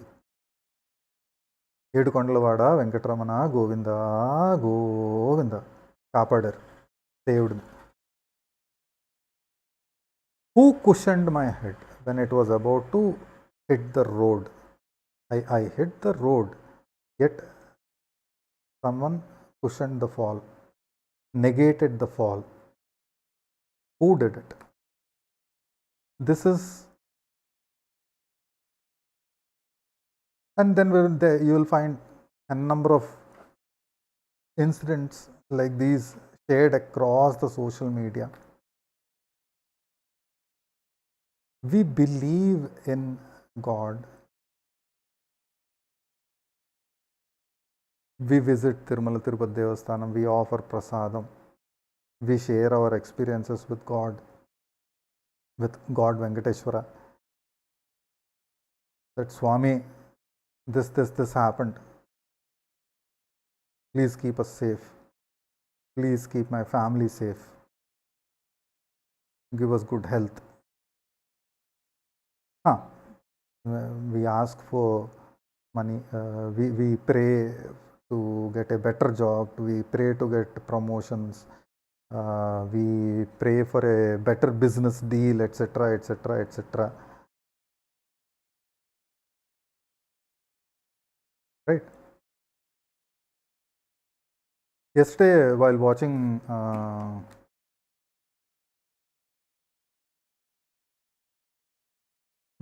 the other videos, I came across this term called RPD.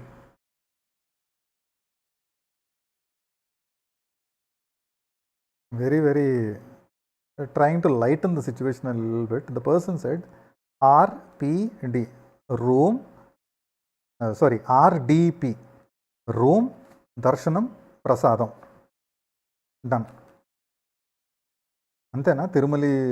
Tirumala visit అంటే అంతేనా? Room, దర్శనం, ప్రసాదం, done, అంతేనా? ఇంకా అంతకన్నా ఏం లేదా? Hence I told you some stories of my visit to Tirumala Tirupati Devasthanam, what I felt, how divine I felt. Particularly the last visit, I was bit matured.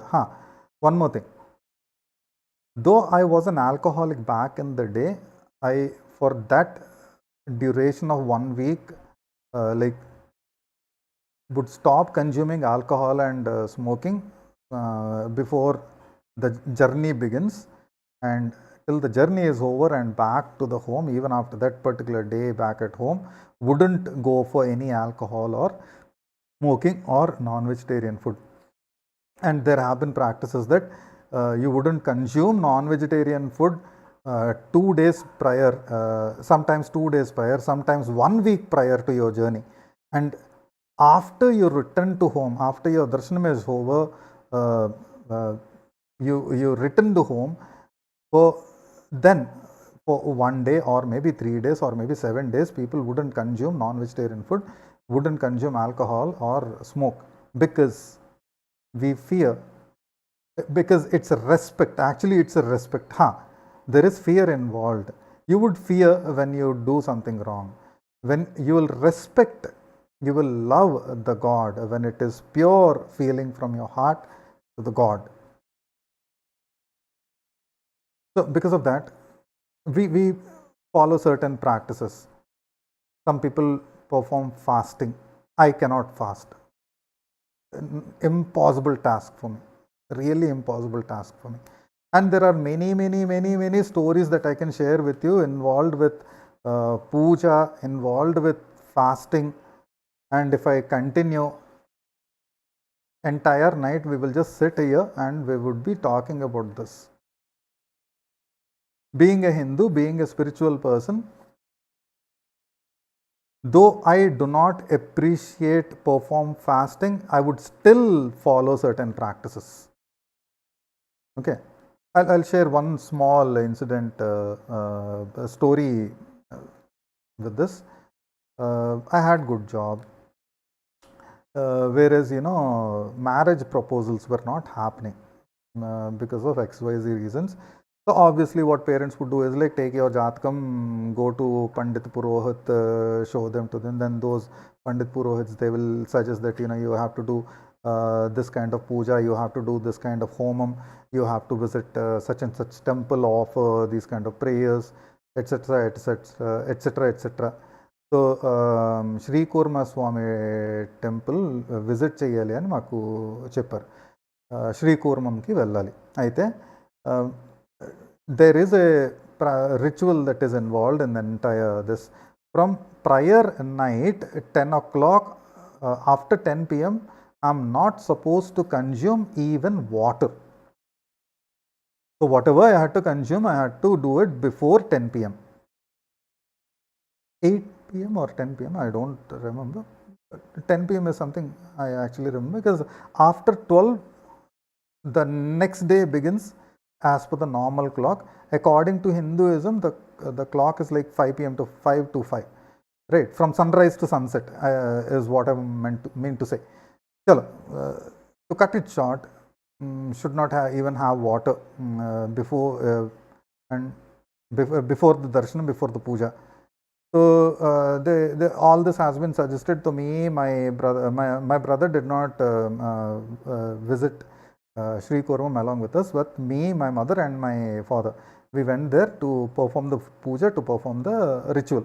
So along with me, even my mother was fasting, I believe. So I told my mother that even before all this started, that Amma, it's really difficult for me to do this. So I said that Chinna, she calls me Chinni at home. Chinni, ee okkasariki, for this instance, please, let's complete this. So half-heartedly was going through it, because I don't like fasting at all. I cannot stay.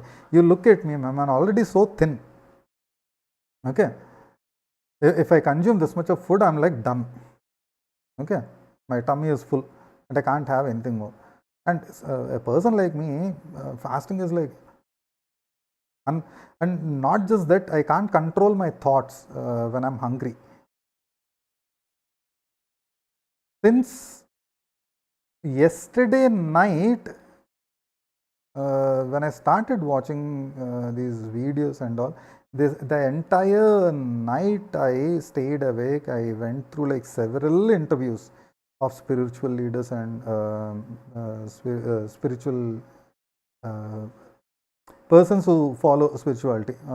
Hindu, I don't want to say Hindu guru and all, because I did not see any guru preaching anything, but people who speak the truth about Hinduism, sanatana dharma, what you need to do.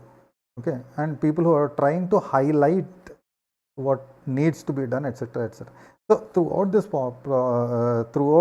since yesterday night, till now, all that I had was water and tea, because the entire night I was awake.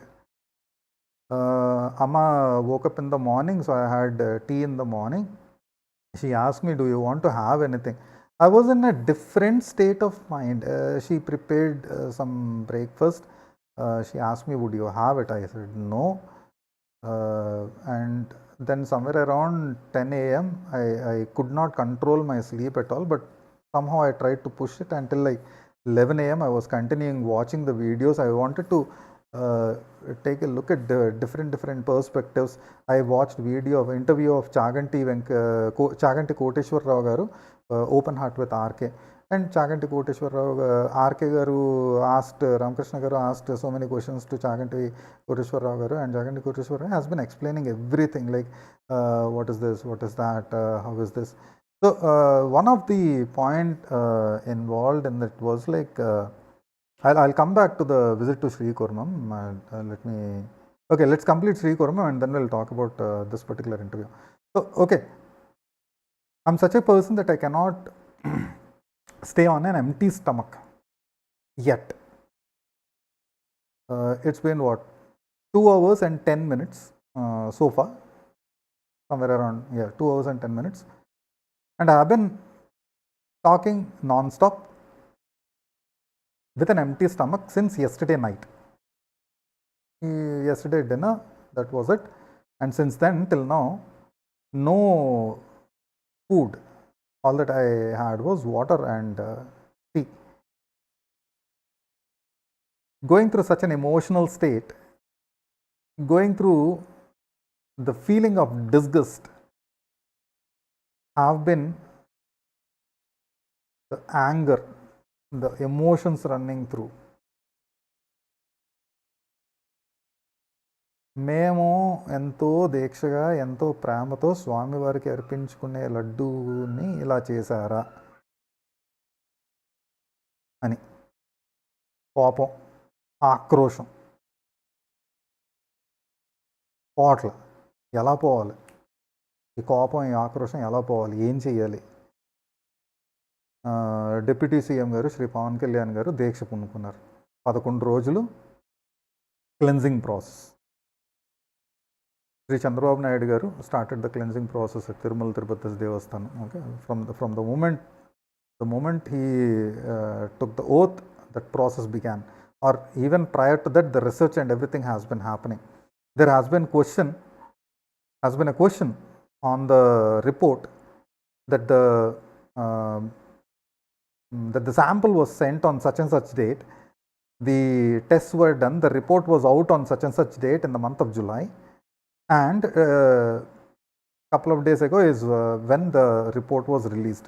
So what has been happening since July till now? July, 16th, 15th or 16th, it was released, right? The actual report came out and it was released couple of days ago. So if we count July 15th, August 15th, September 15th, so 2.5 months approximately, the report was there, yet it was not shared out. So why the government did not share it? Now, let's look at it at a legal aspect. When you are laying allegations on a person that such and such activity was done by that particular person, you have to be well prepared, and in a political scenario you have to be even more cautious, even more thorough with each and everything. There are legal intricacies involved in everything. You could be blasted with a defamation case.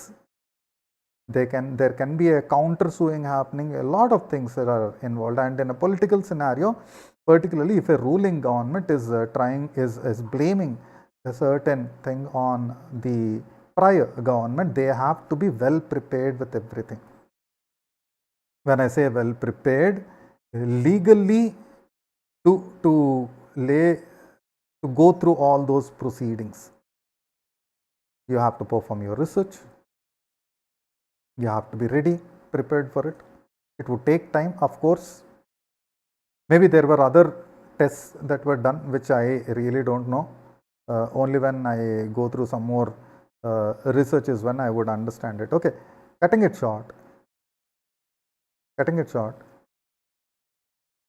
Chalo, let's keep the test aside. What was the necessity of changing the tender from an organization that has been supplying cow ghee for 50 plus decades, that you removed that particular organization and gave it to someone else just because you wanted to save some money? Okay, you saved that money. Where was that money used? Think on that particular point for a moment while I share the incident that happened with me at Sri Kurma. Okay. It's so that, marriage proposals not happening, not getting the correct bride, not getting the correct sambandham for marriage. So my parents went through Pandit Purohits and suggested that you have to visit Sri Kurmam and then perform puja for Swami in order to, so that such and such dosham is nivarana happens, and that I'm relieved of that dosham. We did some pujas at my place, at home, visited temples nearby, performed those pujas, performed those yajnas, those homams, those pujas, the dosha nivarana puja karikrama, all this have happened already. And then this was suggested to us. So I said, okay, chalo. Hence I said, why I could not say fasting. That too, I was strictly told that after 10 p.m. or such and such time that you can't even consume water. Now I know Kurma Avataram, Sri Mahavishnu Avataram, Sri Kurma Avataramlo Swami Vari Kurma Avataramlo akkadunnaru. So somewhere in the back of my head, something has been telling me that you have to be very, very pure, you have to be very, very cleansed. So be ready, be prepared for it when you go there, and then stayed, helped somehow. Hence I also told you that I have been only surviving with water and tea since yesterday night, nothing else, because going through that emotional kind of state today, going through a different kind of emotional state back in that particular day. Hello, early morning, by 4, they said by 5, early morning 5:30. So the thing is, you have to be ready to visit the temple before sunrise. So it's like by 4 a.m. awake, that too cold water bath. One more headache, I can't do cold water bath. No, today I can, back in the day I could not. Cold water bath, done. Got ready, and then started moving towards the temple, going through a different kind of emotional and physical state. So when we visited the temple, there were 2 Purohits.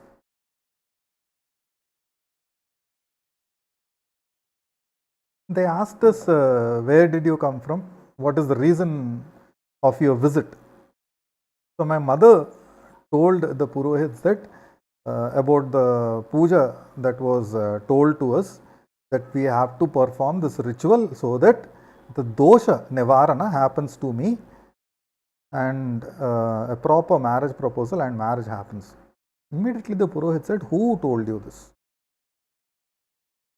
Who told you this? And who told you that dosha nivarana happens over here? Nothing, Amma. Someone gave you wrong information. Unfortunately, at Devasthanams, these kind of things are happening, that devotees are being diverted, manipulated for monetary. Let me put it very straight. For monetary reasons, devotees are being manipulated. Okay, I'm not even touch basing the topic of conversion, of religion conversion. If I get into that topic, it will be like, maybe I'll set up a different stream, and I'll talk about that as well, and that will be much, much more aggressive. You would see, now you're seeing a very, very calm person on your screen. when I touch base that particular topic, you will see a different kind of person altogether, because that's an aggressive one. It involves a lot of irritating factors. That's a different thing altogether. Okay. So the Pandit పురోహితులు గారు చెప్పింది ఏంటంటే, అయ్యా ఇక్కడ దోష నివారణ పూజలు గట్రా చేయరండి, మీకెవరో తప్పు సమాచారం చెప్పారు. I was like shocked. So my parents were speaking with him. I was listening to everything and he said that, okay, మీరు ఎంత దూరం నుంచి వచ్చారా, సరేనండి, మీరు శ్రీకూర్మంకి వచ్చారు కాబట్టి okay, we will perform puja to Swami, మిమ్మల్ని గర్భగుడిలోకి తీసుకెళ్ళి మేము పూజ చేయించేస్తాము, మీరు అర్చన చేయండి స్వామివారికి అని అన్నారు. అంటే సరే,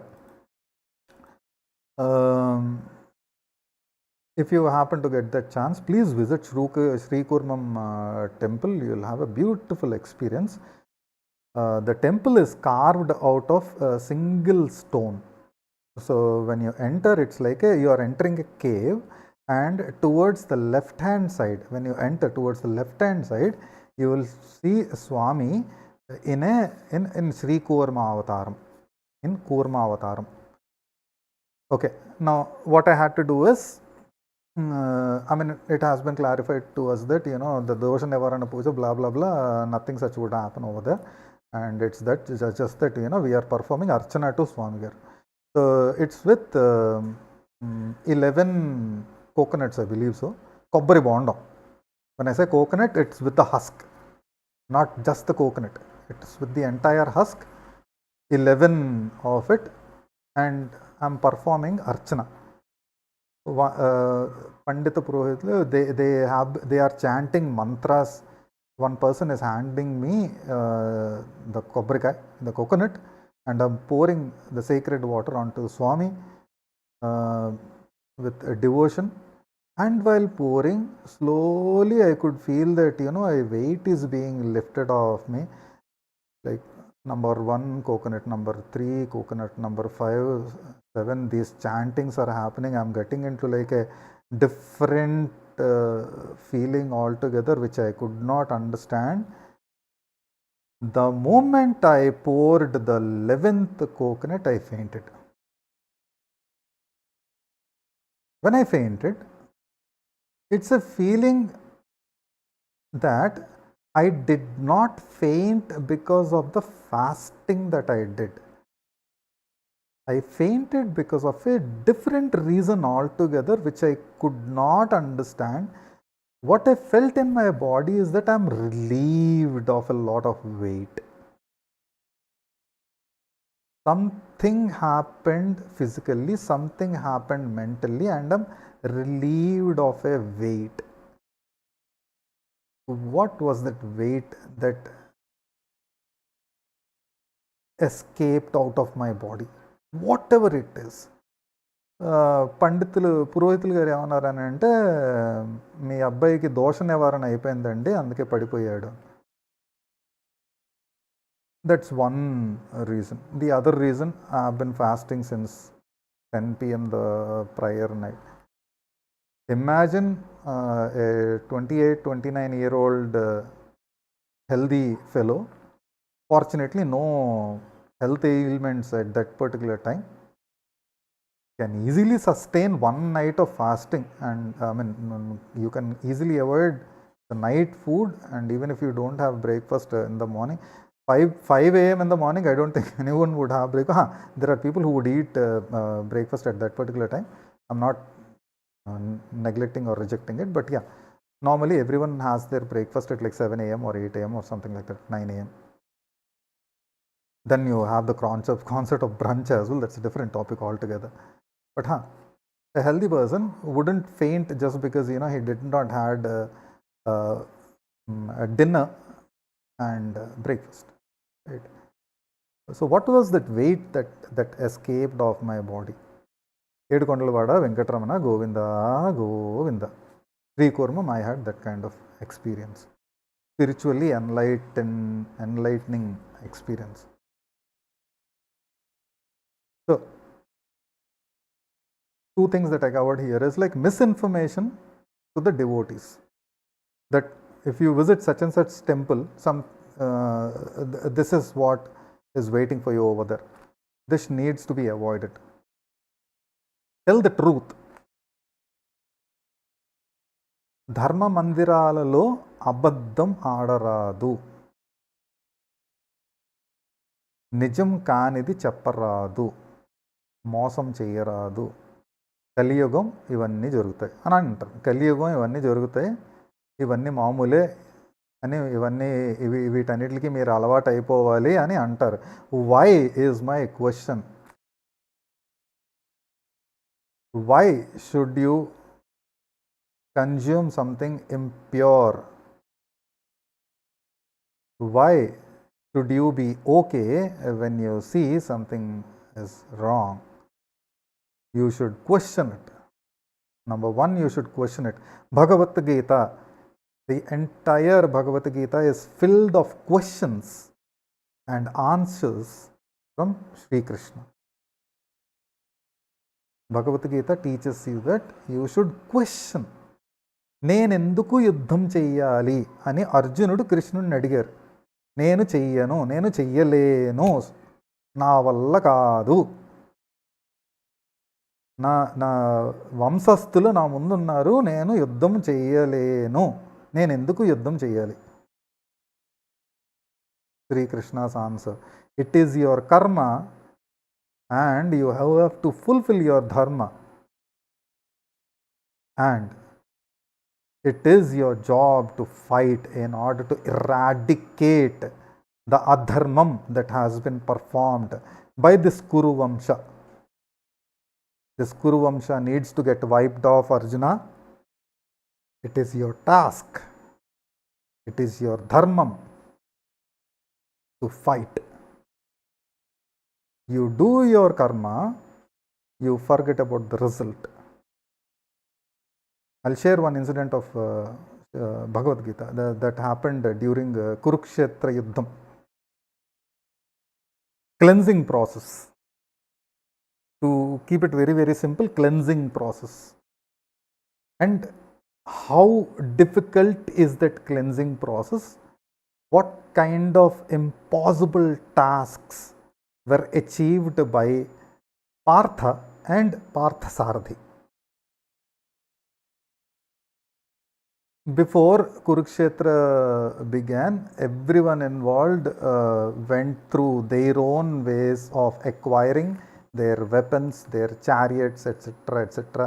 They acquired huge armies, while Kauravas asked for Gopala army. Pandavas asked help of Sri Krishna.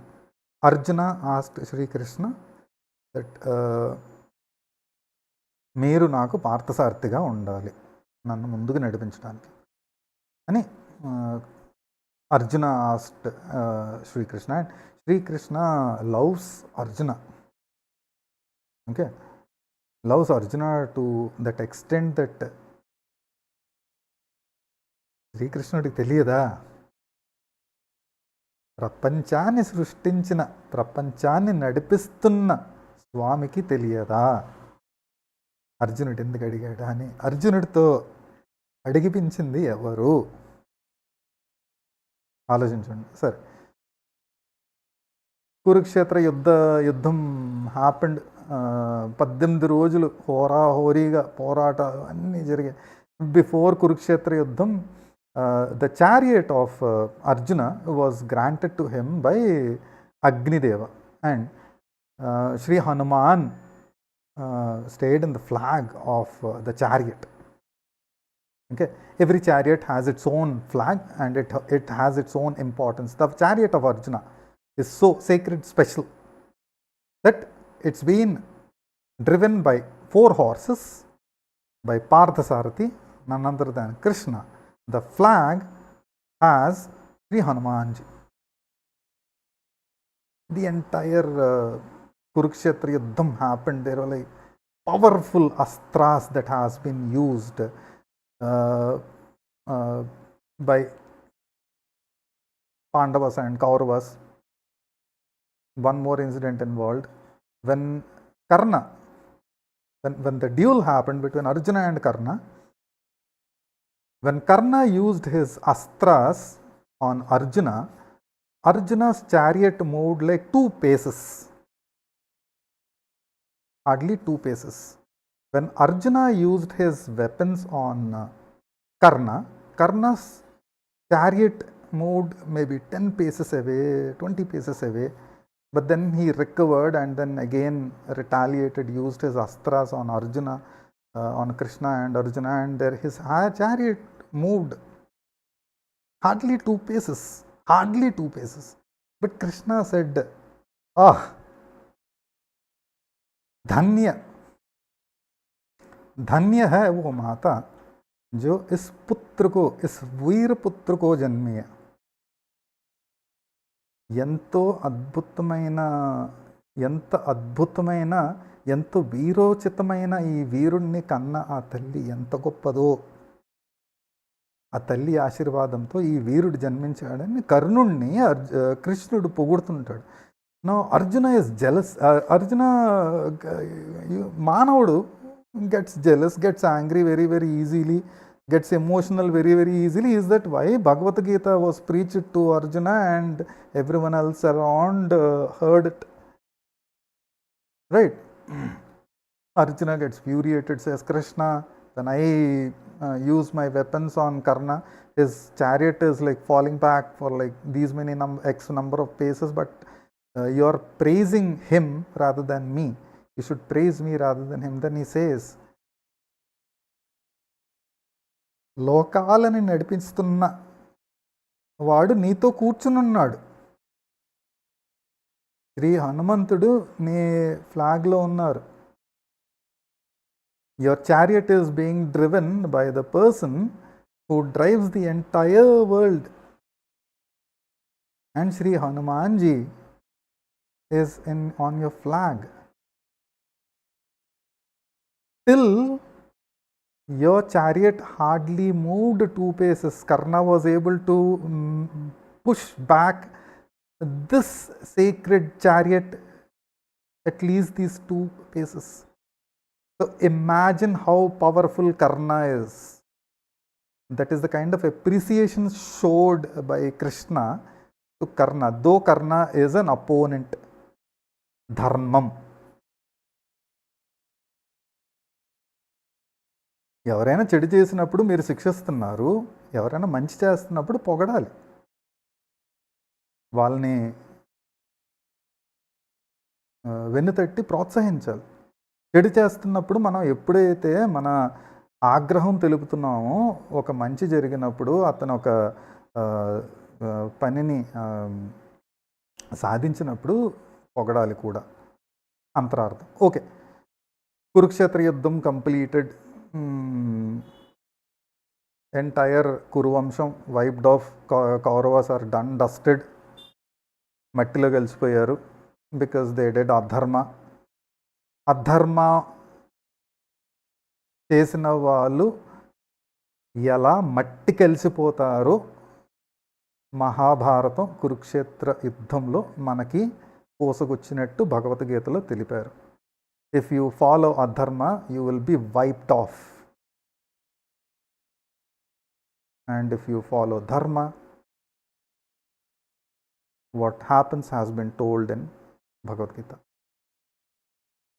You will be saved. You will be guided towards truth. The ultimate being your one with the God. Moksha is what I'm saying. Okay.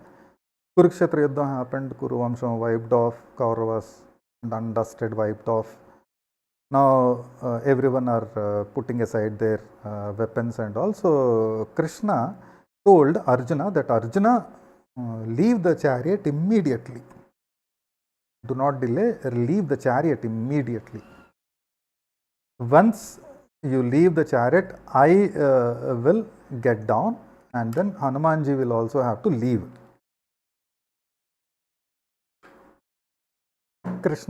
Arjuna says, no, that's not how it is to be done. You have to get down, then I have to get down.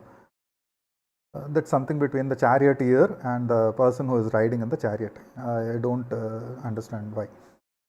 But Krishna says, no, you have to first get down. Arjuna says, okay, Bhagavan Vasudeva is telling me to do something, then there must be some reason karke. He gets down the chariot. He departs from the chariot, and he says that Krishna tells him that walk bit away. Arjuna is confused. Why is Krishna asking me to walk away? Till now I have been on the chariot with Krishna, nothing happened. Why is he asking me to move away? Said, okay, he moves away. Then Krishna gets down the chariot. He walks a little farther. He gets a little farther away, and then Sri Hanumanji moves off the flag. Immediately the chariot is, they also remove the ashwas, the 4 ashwas. All the 4 horses are also removed from the chariot. Okay. Even when I was going through listening to or reading this particular story, this particular incident of Mahabharata, even I had the doubt that did they remove the horses or not. Yes, they removed. In entire Hindu dharma, no prani is harmed. Mooga jevalni బాధ పెట్టే ధర్మం కాదు. అధర్మం చేసిన వాళ్ళు wipe of. ధర్మంగా ఉండే వాళ్ళెవ్వరికి ఏమీ కాదు. You will find moksha. That has to happen. It's ultimate. Death is the ultimate reality. Death is the truth. You cannot avoid it. No matter what you do, no matter what people say that do this, you will avoid that. If they say do this, you will avoid that, say not going to happen. Tomorrow, day after, sometime after a year, maybe tomorrow morning I wouldn't be there. Okay, you never know, because it is the ultimate truth, right? I may be laughing about it because I know that someday it is unavoidable, and that I have to depart from this realm and enter a different realm. I don't know what happens after that.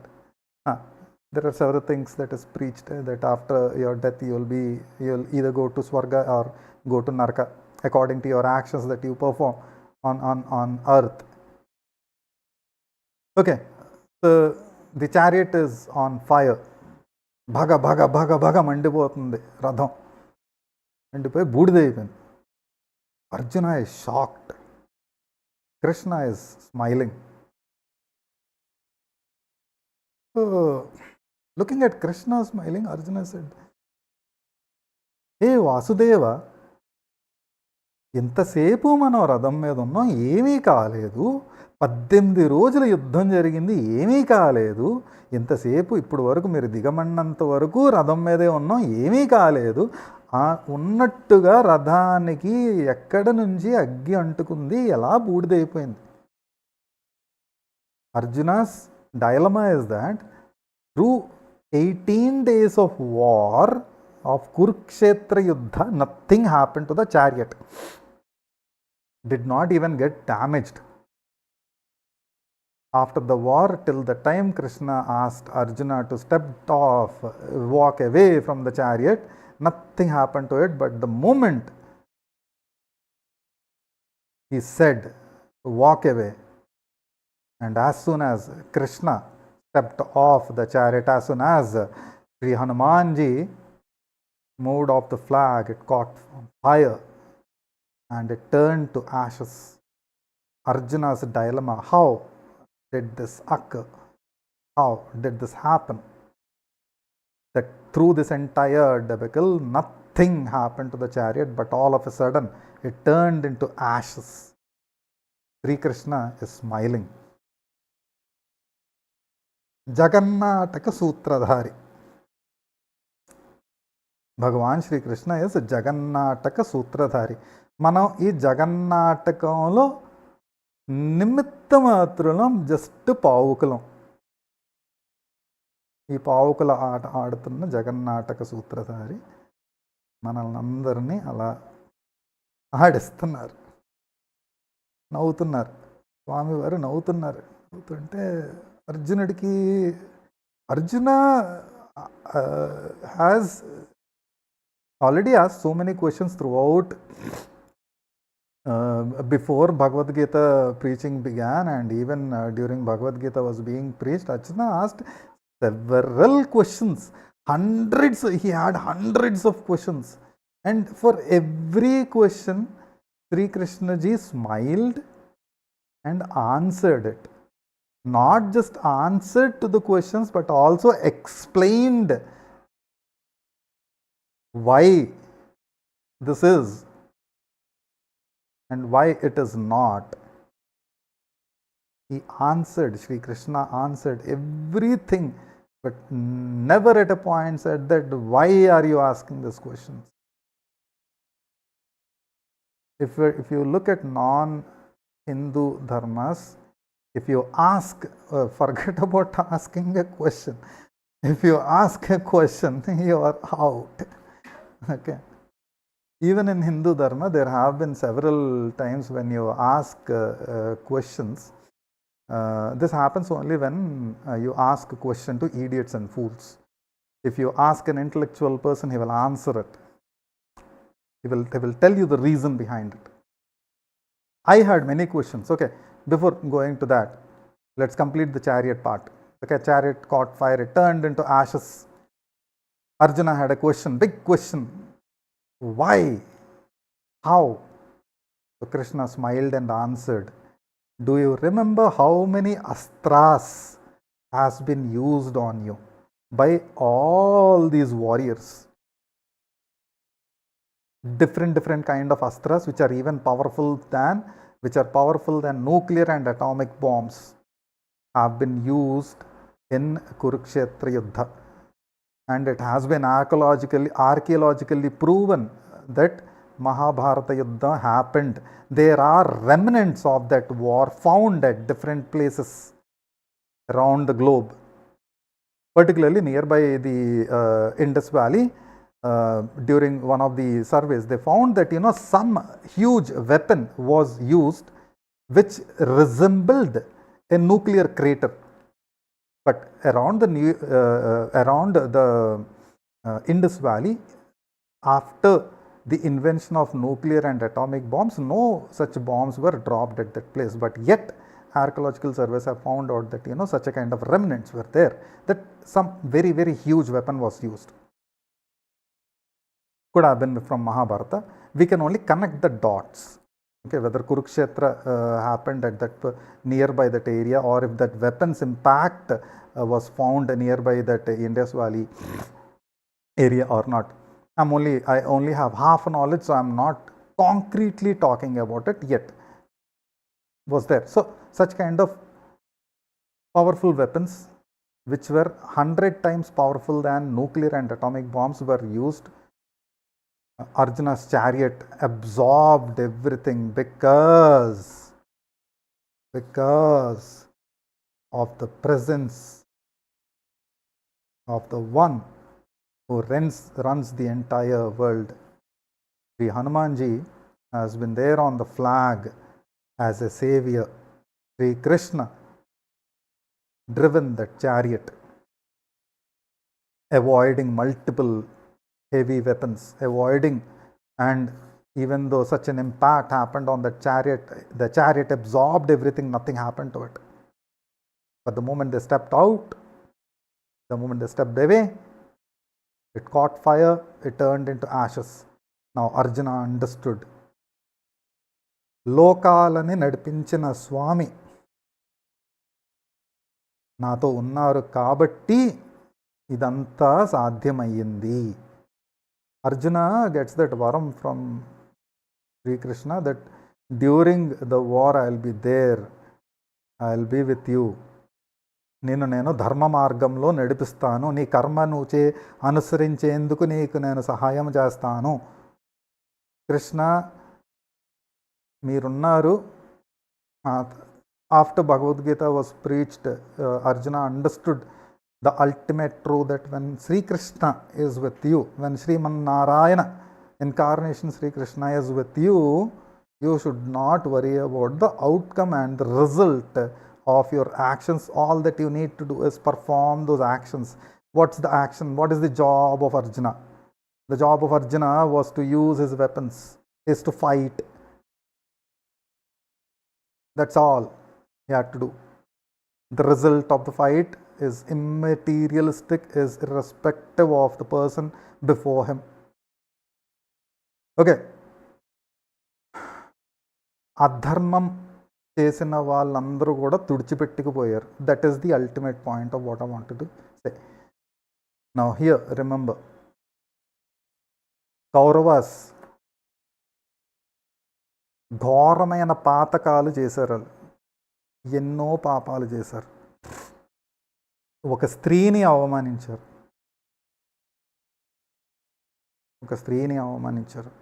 అక్కడతో మొదలైంది. ఒకరి రాజ్యాన్ని దొంగలించారు. అధర్మంగా ఆ పాచికలు ఆడి, అదంతా మీకు తెలిసింది, నేను చెప్పాల్సిన అవసరం లేదు. In a untruthful manner, they deceived, Kauravas deceived Pandavas and grabbed their kingdom, their wealth, etc., etc. They have disrespected a woman before an entire court. No one from the Kuru Vamsha stopped it. Adharmam. They should have stopped that adharmam. So everyone who protested against that adharmam, they fought against that adharmam and made sure that dharma has been intact, has been properly placed, have been saved, and they achieved moksha.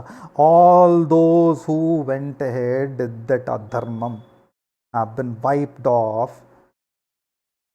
Mother Earth, Bharatmata, భూమాత విలపిస్తుందంట, స్వామి నేను తట్టుకోలేకపోతున్నాను, ఈ భారాన్ని నేను తట్టుకోలేకపోతున్నాను, స్వామి నాకు ముక్తినివ్వండి, ఈ భారాన్ని నుండి ముక్తినివ్వండి. ఇటువంటి అధర్మ కార్యాలు చేసేవాళ్ళు నన్ను తొక్కుతున్నారు రోజు, నేను వాళ్ళ భారాన్ని మోయలేకపోతున్నాను అని భూమాత విలపిస్తే స్వామివారు, తల్లి నేనున్నాను, నేను చూసుకుంటాను. And in 1 war in 18 days, all those people who performed all those adharma have been wiped off the planet Earth. An entire Vamsam, an entire Kuru Vamsam has been wiped off the planet Earth. Remember this. Sriman Narayana in Kali Yuga, in the form of Sri Venkateshwara, is being prayed every day. Namaskaram andi, welcome. Is being praised, is being prayed every day. And you are offering such impure prasadam.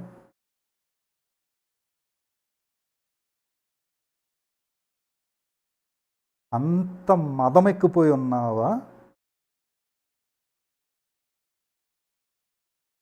సరే, మీరు దోచుకుంటున్నారు, స్థలాలను దోచుకున్నారు, land grabbing చేశారంటారు, ఏవో ఎగ్గొట్టారు, ఇది చేశారు, అది చేశారు. ఎంత పాతకం! అసలు స్వామివారికి పెట్టే ప్రసాదంలోంచి కూడా మీరు దొంగతనం చెయ్యాలా?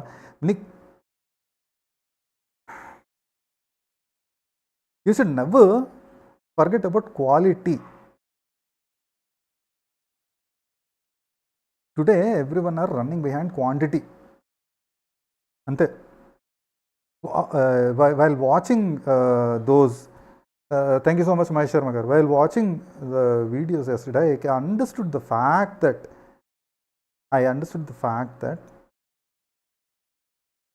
a lot of things happened at Tirumala Tirupati Devasthanam, because of which the sanctity of the place is being slowly being taken away. Is it a conspiracy to take Hindus away from Hinduism? Is that a reason? Is that what is being tried?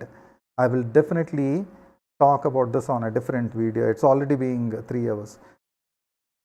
I did not eat anything since yesterday night. I'm aggressive, I'm angry, I'm irritated, I'm emotional. I'm unable to contain everything.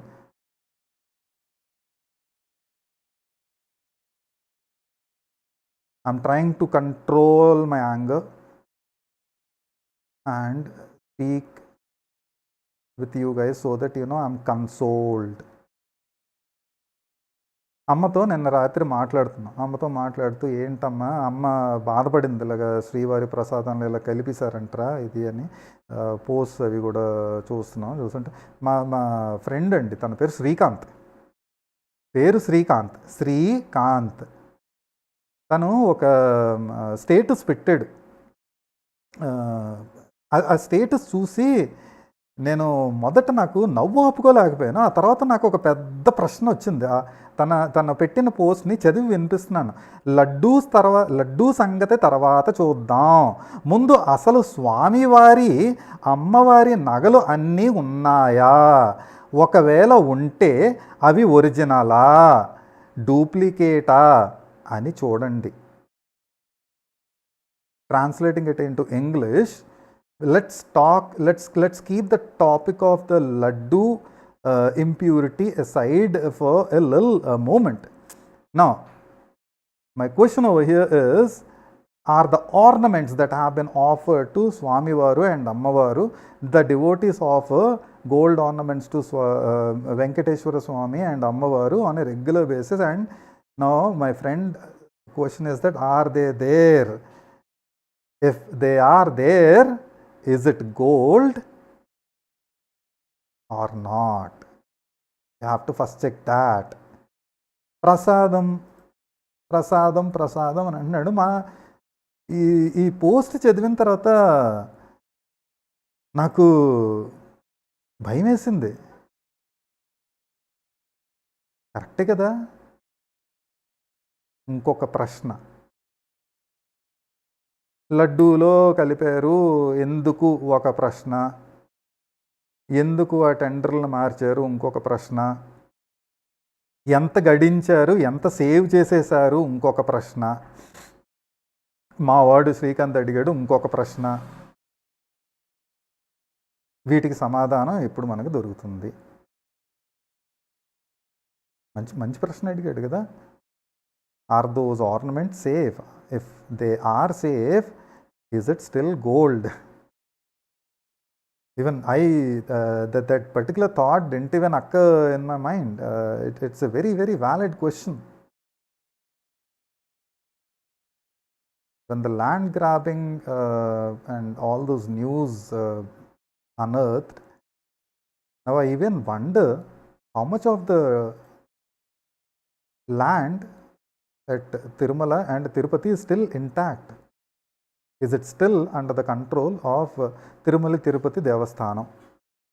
There is one more topic as well which is being raised, that why is state government involved into the devotional aspects and everything involved at Tirumala Tirupati Devasthanam. It is to be performed by those board members, and solely the devotees are to be responsible for it. It's a very good point. I completely agree with it. I'm not saying only Hindus have to be there in the board. A non-Hindu can also be there on the board if they perform their duties completely devoted to God Venkateshwara and for humanity. If you perform your duties without any imperfections, you have to be perfect.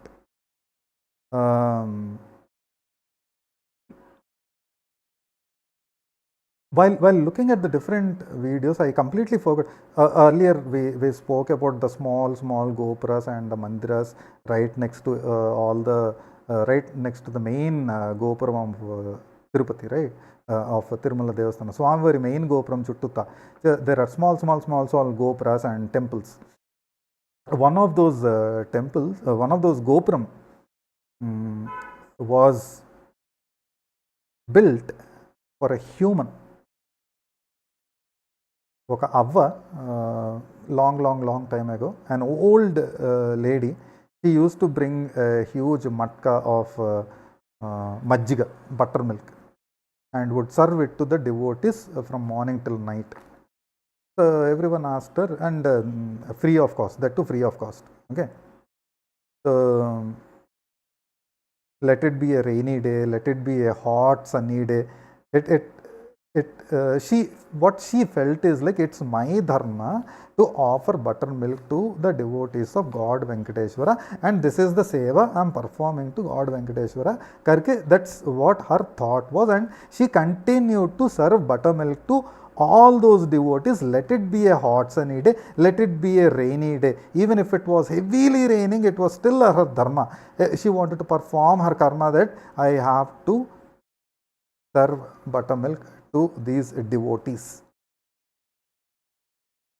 People saw that, she is getting drenched in rain and sun. She is like under the hot under the heat of the sun.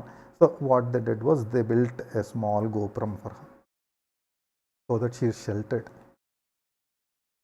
Look at the connection between the God, the devotees, the people who perform the seva for the God. It's a huge connection. మీరు తిరుపతికి వెళ్తారండి, నిలువు దోపిడీ అంటాం. You know what నిలువు దోపిడీ is, right? నిలువు దోపిడీ is whatever you are wearing at that particular time, you just remove, other than your clothes, you just remove every ornament. If you are carrying any amount of cash, everything, every ornament that you are wearing, everything will be dumped into the hundi, into I don't know how to say it in English. ఒక అది హుండీ కాదు, అది దాన్ని ఏమంటాం మేము మర్చిపోయాం. నిలువుదోటి చేసినప్పుడు అందులోకి అలాగ పడేస్తుంటాం నగలు నాణ్యాలు, డబ్బు బంగారం అంతా. అయితే there is one stupid question that has been raised on this as well. Since the person is performing niludodi, all that he will be wearing is like a single ring or maybe a single necklace. No, I have seen women who are like fully decorated with ornaments, with like big thick bangles, several big gold bangles, necklaces, and they are like removing one necklace after the other and dumping it into the hundi, one bangle after the other, and then dumping it into the niludopdi. Why this niludopdi? It is the devotion towards the ultimate God. ఏడుకొండలవాడ వెంకటరమణ గోవింద గోవింద. అటువంటి పుణ్యస్థానంలో, అంత పవిత్రమైన స్థలంలో ఇటువంటి అపచార కార్యాలు జరగకూడదు. దయచేసి ఆపించేయండి. చంద్రబాబు నాయుడు గారు ఏం చేస్తారో చెయ్యండి. పవన్ కళ్యాణ్ గారు, మీ మీద నమ్మకంతో మిమ్మల్ని మేము పవర్లోకి తీసుకొచ్చాం సార్. మీ పవర్ మీరు సినిమాల్లో ఎలాగైతే చూపించారో ఇక్కడ కూడా చూపించండి. గబ్బర్ సింగ్ మూవీలో ఉతికి ఆరేసేసారు, ఇక్కడ కూడా ఉతికి ఆరేసేయండి. ఎంతగా ఉతుకుతారో, దేంతో ఉతుకుతారో మీ ఇష్టం, కడిగి పారేసేయండి. మీరు ఏం చేస్తారో మాకు అనవసరం. ఇలాంటి అపచార కార్యాలు చేసేవాళ్ళు మాకొద్దు, మా దేవస్థానంలో వద్దు.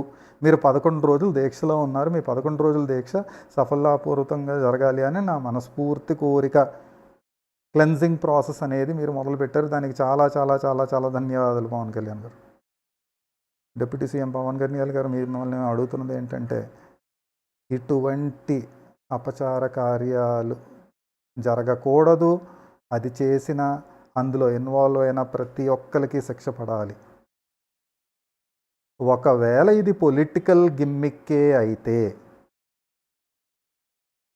అధర్మ కార్యాలు చేసిన వాళ్ళకి ఏం జరిగింది మహాభారతంలో నేను ఇప్పటి వరకు మాట్లాడాను. సో నేను ఆ టాపిక్లో కూడా వెళ్ళదలుచుకోవడం లేదు.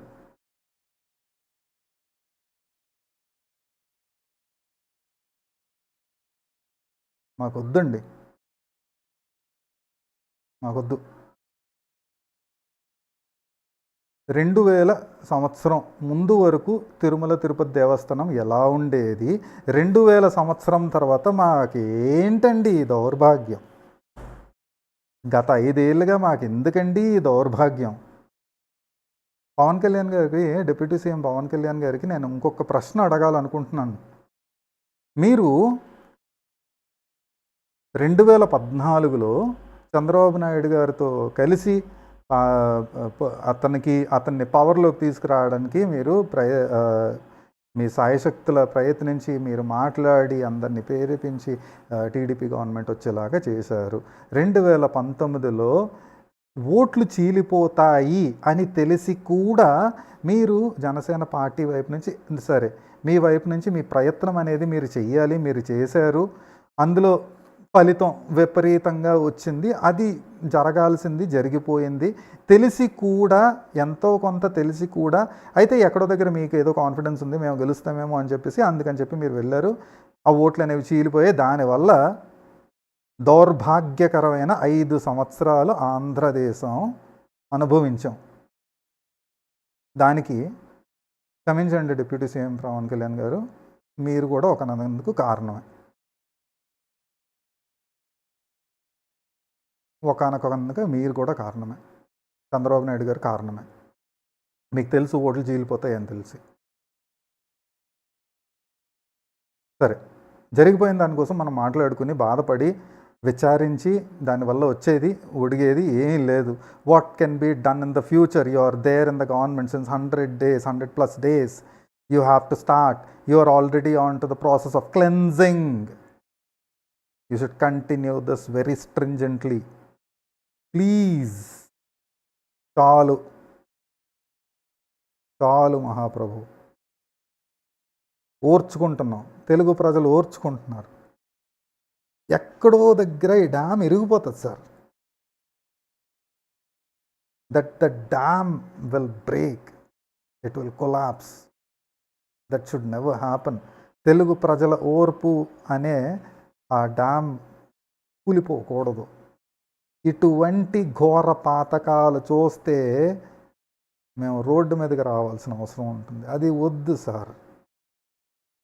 హిందూ మతం, సనాతన ధర్మంలో శాంతియుతమైన మనం అందరమే శాంతియుతంగా బతుకుదాం, ఇలాగే కంటిన్యూ అవుదాం, ఓర్చుకుందాం, దెబ్బలు తింటాం, ఏం చేస్తాం, మళ్ళీ రేపు పొద్దున్న లేస్తాం, మామూలే, టీ తాగుతాం, పేపర్ చదువుతాం, అయిపోయింది. కెమెరామ్యాన్ గంగతో రాంబాబులో మీరు చెప్పారు, మామూలే. నిన్నోటి జరిగింది, రేపోటి జరుగుతుంది, మొన్నోటి జరిగింది అవుతుంది, రేపు పొద్దున్న లేస్తాం, తిన్నామా, తిరిగేసామా, అయిపోయింది, అంతే కదా.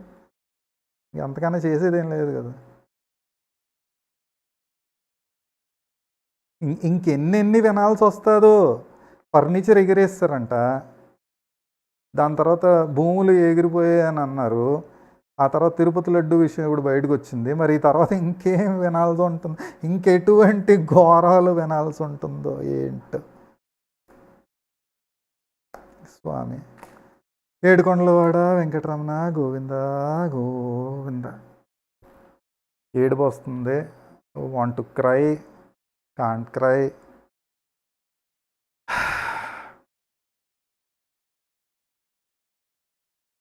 ఏంటో ఏమీ అడగకూడదు, ఏమీ మాట్లాడకూడదు. ఏమని అంటే పేక నొక్కేస్తారు, గొంతు నొక్కేస్తారు. సరే, ఏం చేస్తాం, భరిద్దాం అంతే. భరత భూమిలో పుట్టాము కాబట్టి భరించాలి, భారతీయులం కాబట్టి భరించాలి అని అనుకుంటున్నారు. అయితే ఒకానొక సిపాయి మ్యూటినీ కోసం నేను చెప్పాల్సిన అవసరం లేదు. అది ఏ కారణం వల్ల మొదలైందో నేను చెప్పాల్సిన అవసరం లేదు. మొదలైంది, దాని తాలూకు రిజల్ట్ ఏంటో అందరికీ తెలుసు. మొదలైంది, అలాంటి ముగింపు ఎక్కడో మొదలవ్వాలి sir. It has to begin and it has to be very very strong. We need a solution to this. We don't want an answer. We need a solution to this problem.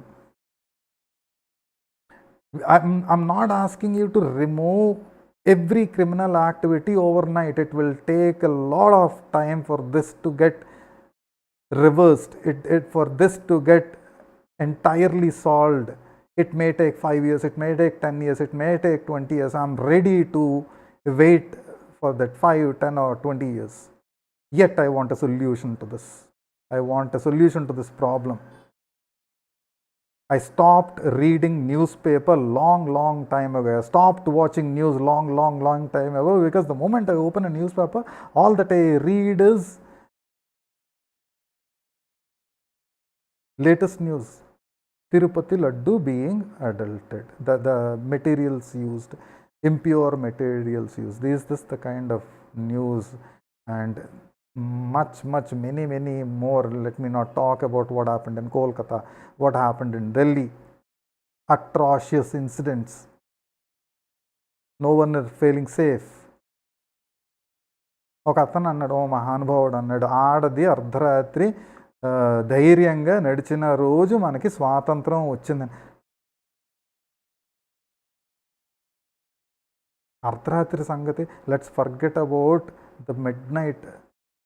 Let's forget about what a woman can bravely walk, even if it is midnight. Even in the morning, even in the afternoon, they are unable to. Atrocious incident. We need a solution. How you're going to do it, what you're going to do it, is up to you. With that, once again, let me very clearly remind everyone that అధర్మం నశ్యతే, నశించిపోతుంది. Maybe నశ్యతే అనే పదం నేను తప్పుగా వాడి ఉండొచ్చు, correct కాదు, నేను చూసుకుంటాను, నేను కరెక్ట్ చేసిన. అధర్మం చేసిన వాళ్ళు నశించిపోతారు. కురువంశం ఒక ఎగ్జాంపుల్.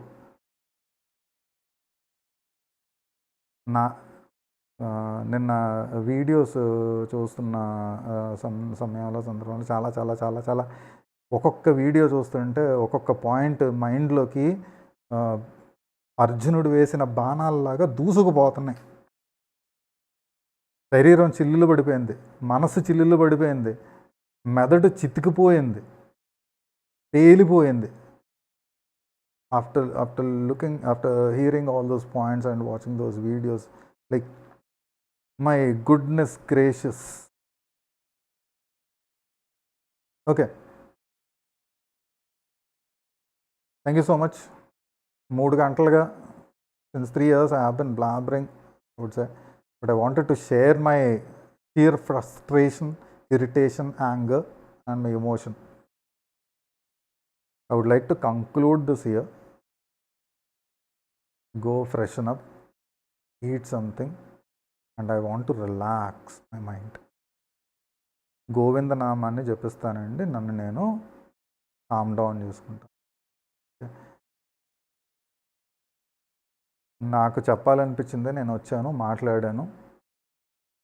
తర్వాత సంగతి దేవుడు ఎరుగు, ఏం జరుగుతుంది ఏంట.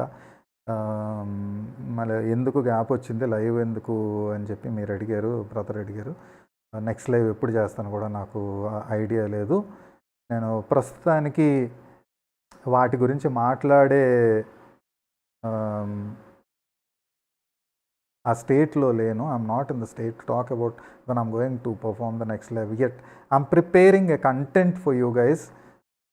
I already announced it when the oath taking ceremony of Shri Pawan Kalyan garu happened, that I'm going to start some live streams with a content. Yet, you know, it went through certain hurdles, because of which I could not come up with those streams. Now, the planning has been happening, the thinking has been happening, the background research has been happening. So yes, I'm preparing a content so that even if it is not gaming, it's entirely non-gaming content, wherein I'm preparing something for you, which I do not want to touch base on this particular stream here. And be ready, be prepared for it. Very soon I'm going to be before you guys with some beautiful content. We will talk more about it. I'll try and ensure that I'll give you a good amount of hints, and I keep you informed about those well in advance. And I believe that, you know, you would respectfully support me on those streams as well. Having said that, once more time before we conclude this session, let's say Hari Om. Edukondalavada Venkataramana Govinda Govinda. Om survey జనా సుఖినో భవంతు. ఏడుకొండలవాడ కాపాడు. Krishna Madhava Govinda. Okay, so ఇంతటితో సెలవు తీసుకుని ధన్యవాదాలండి మహేష్ శర్మ గారు.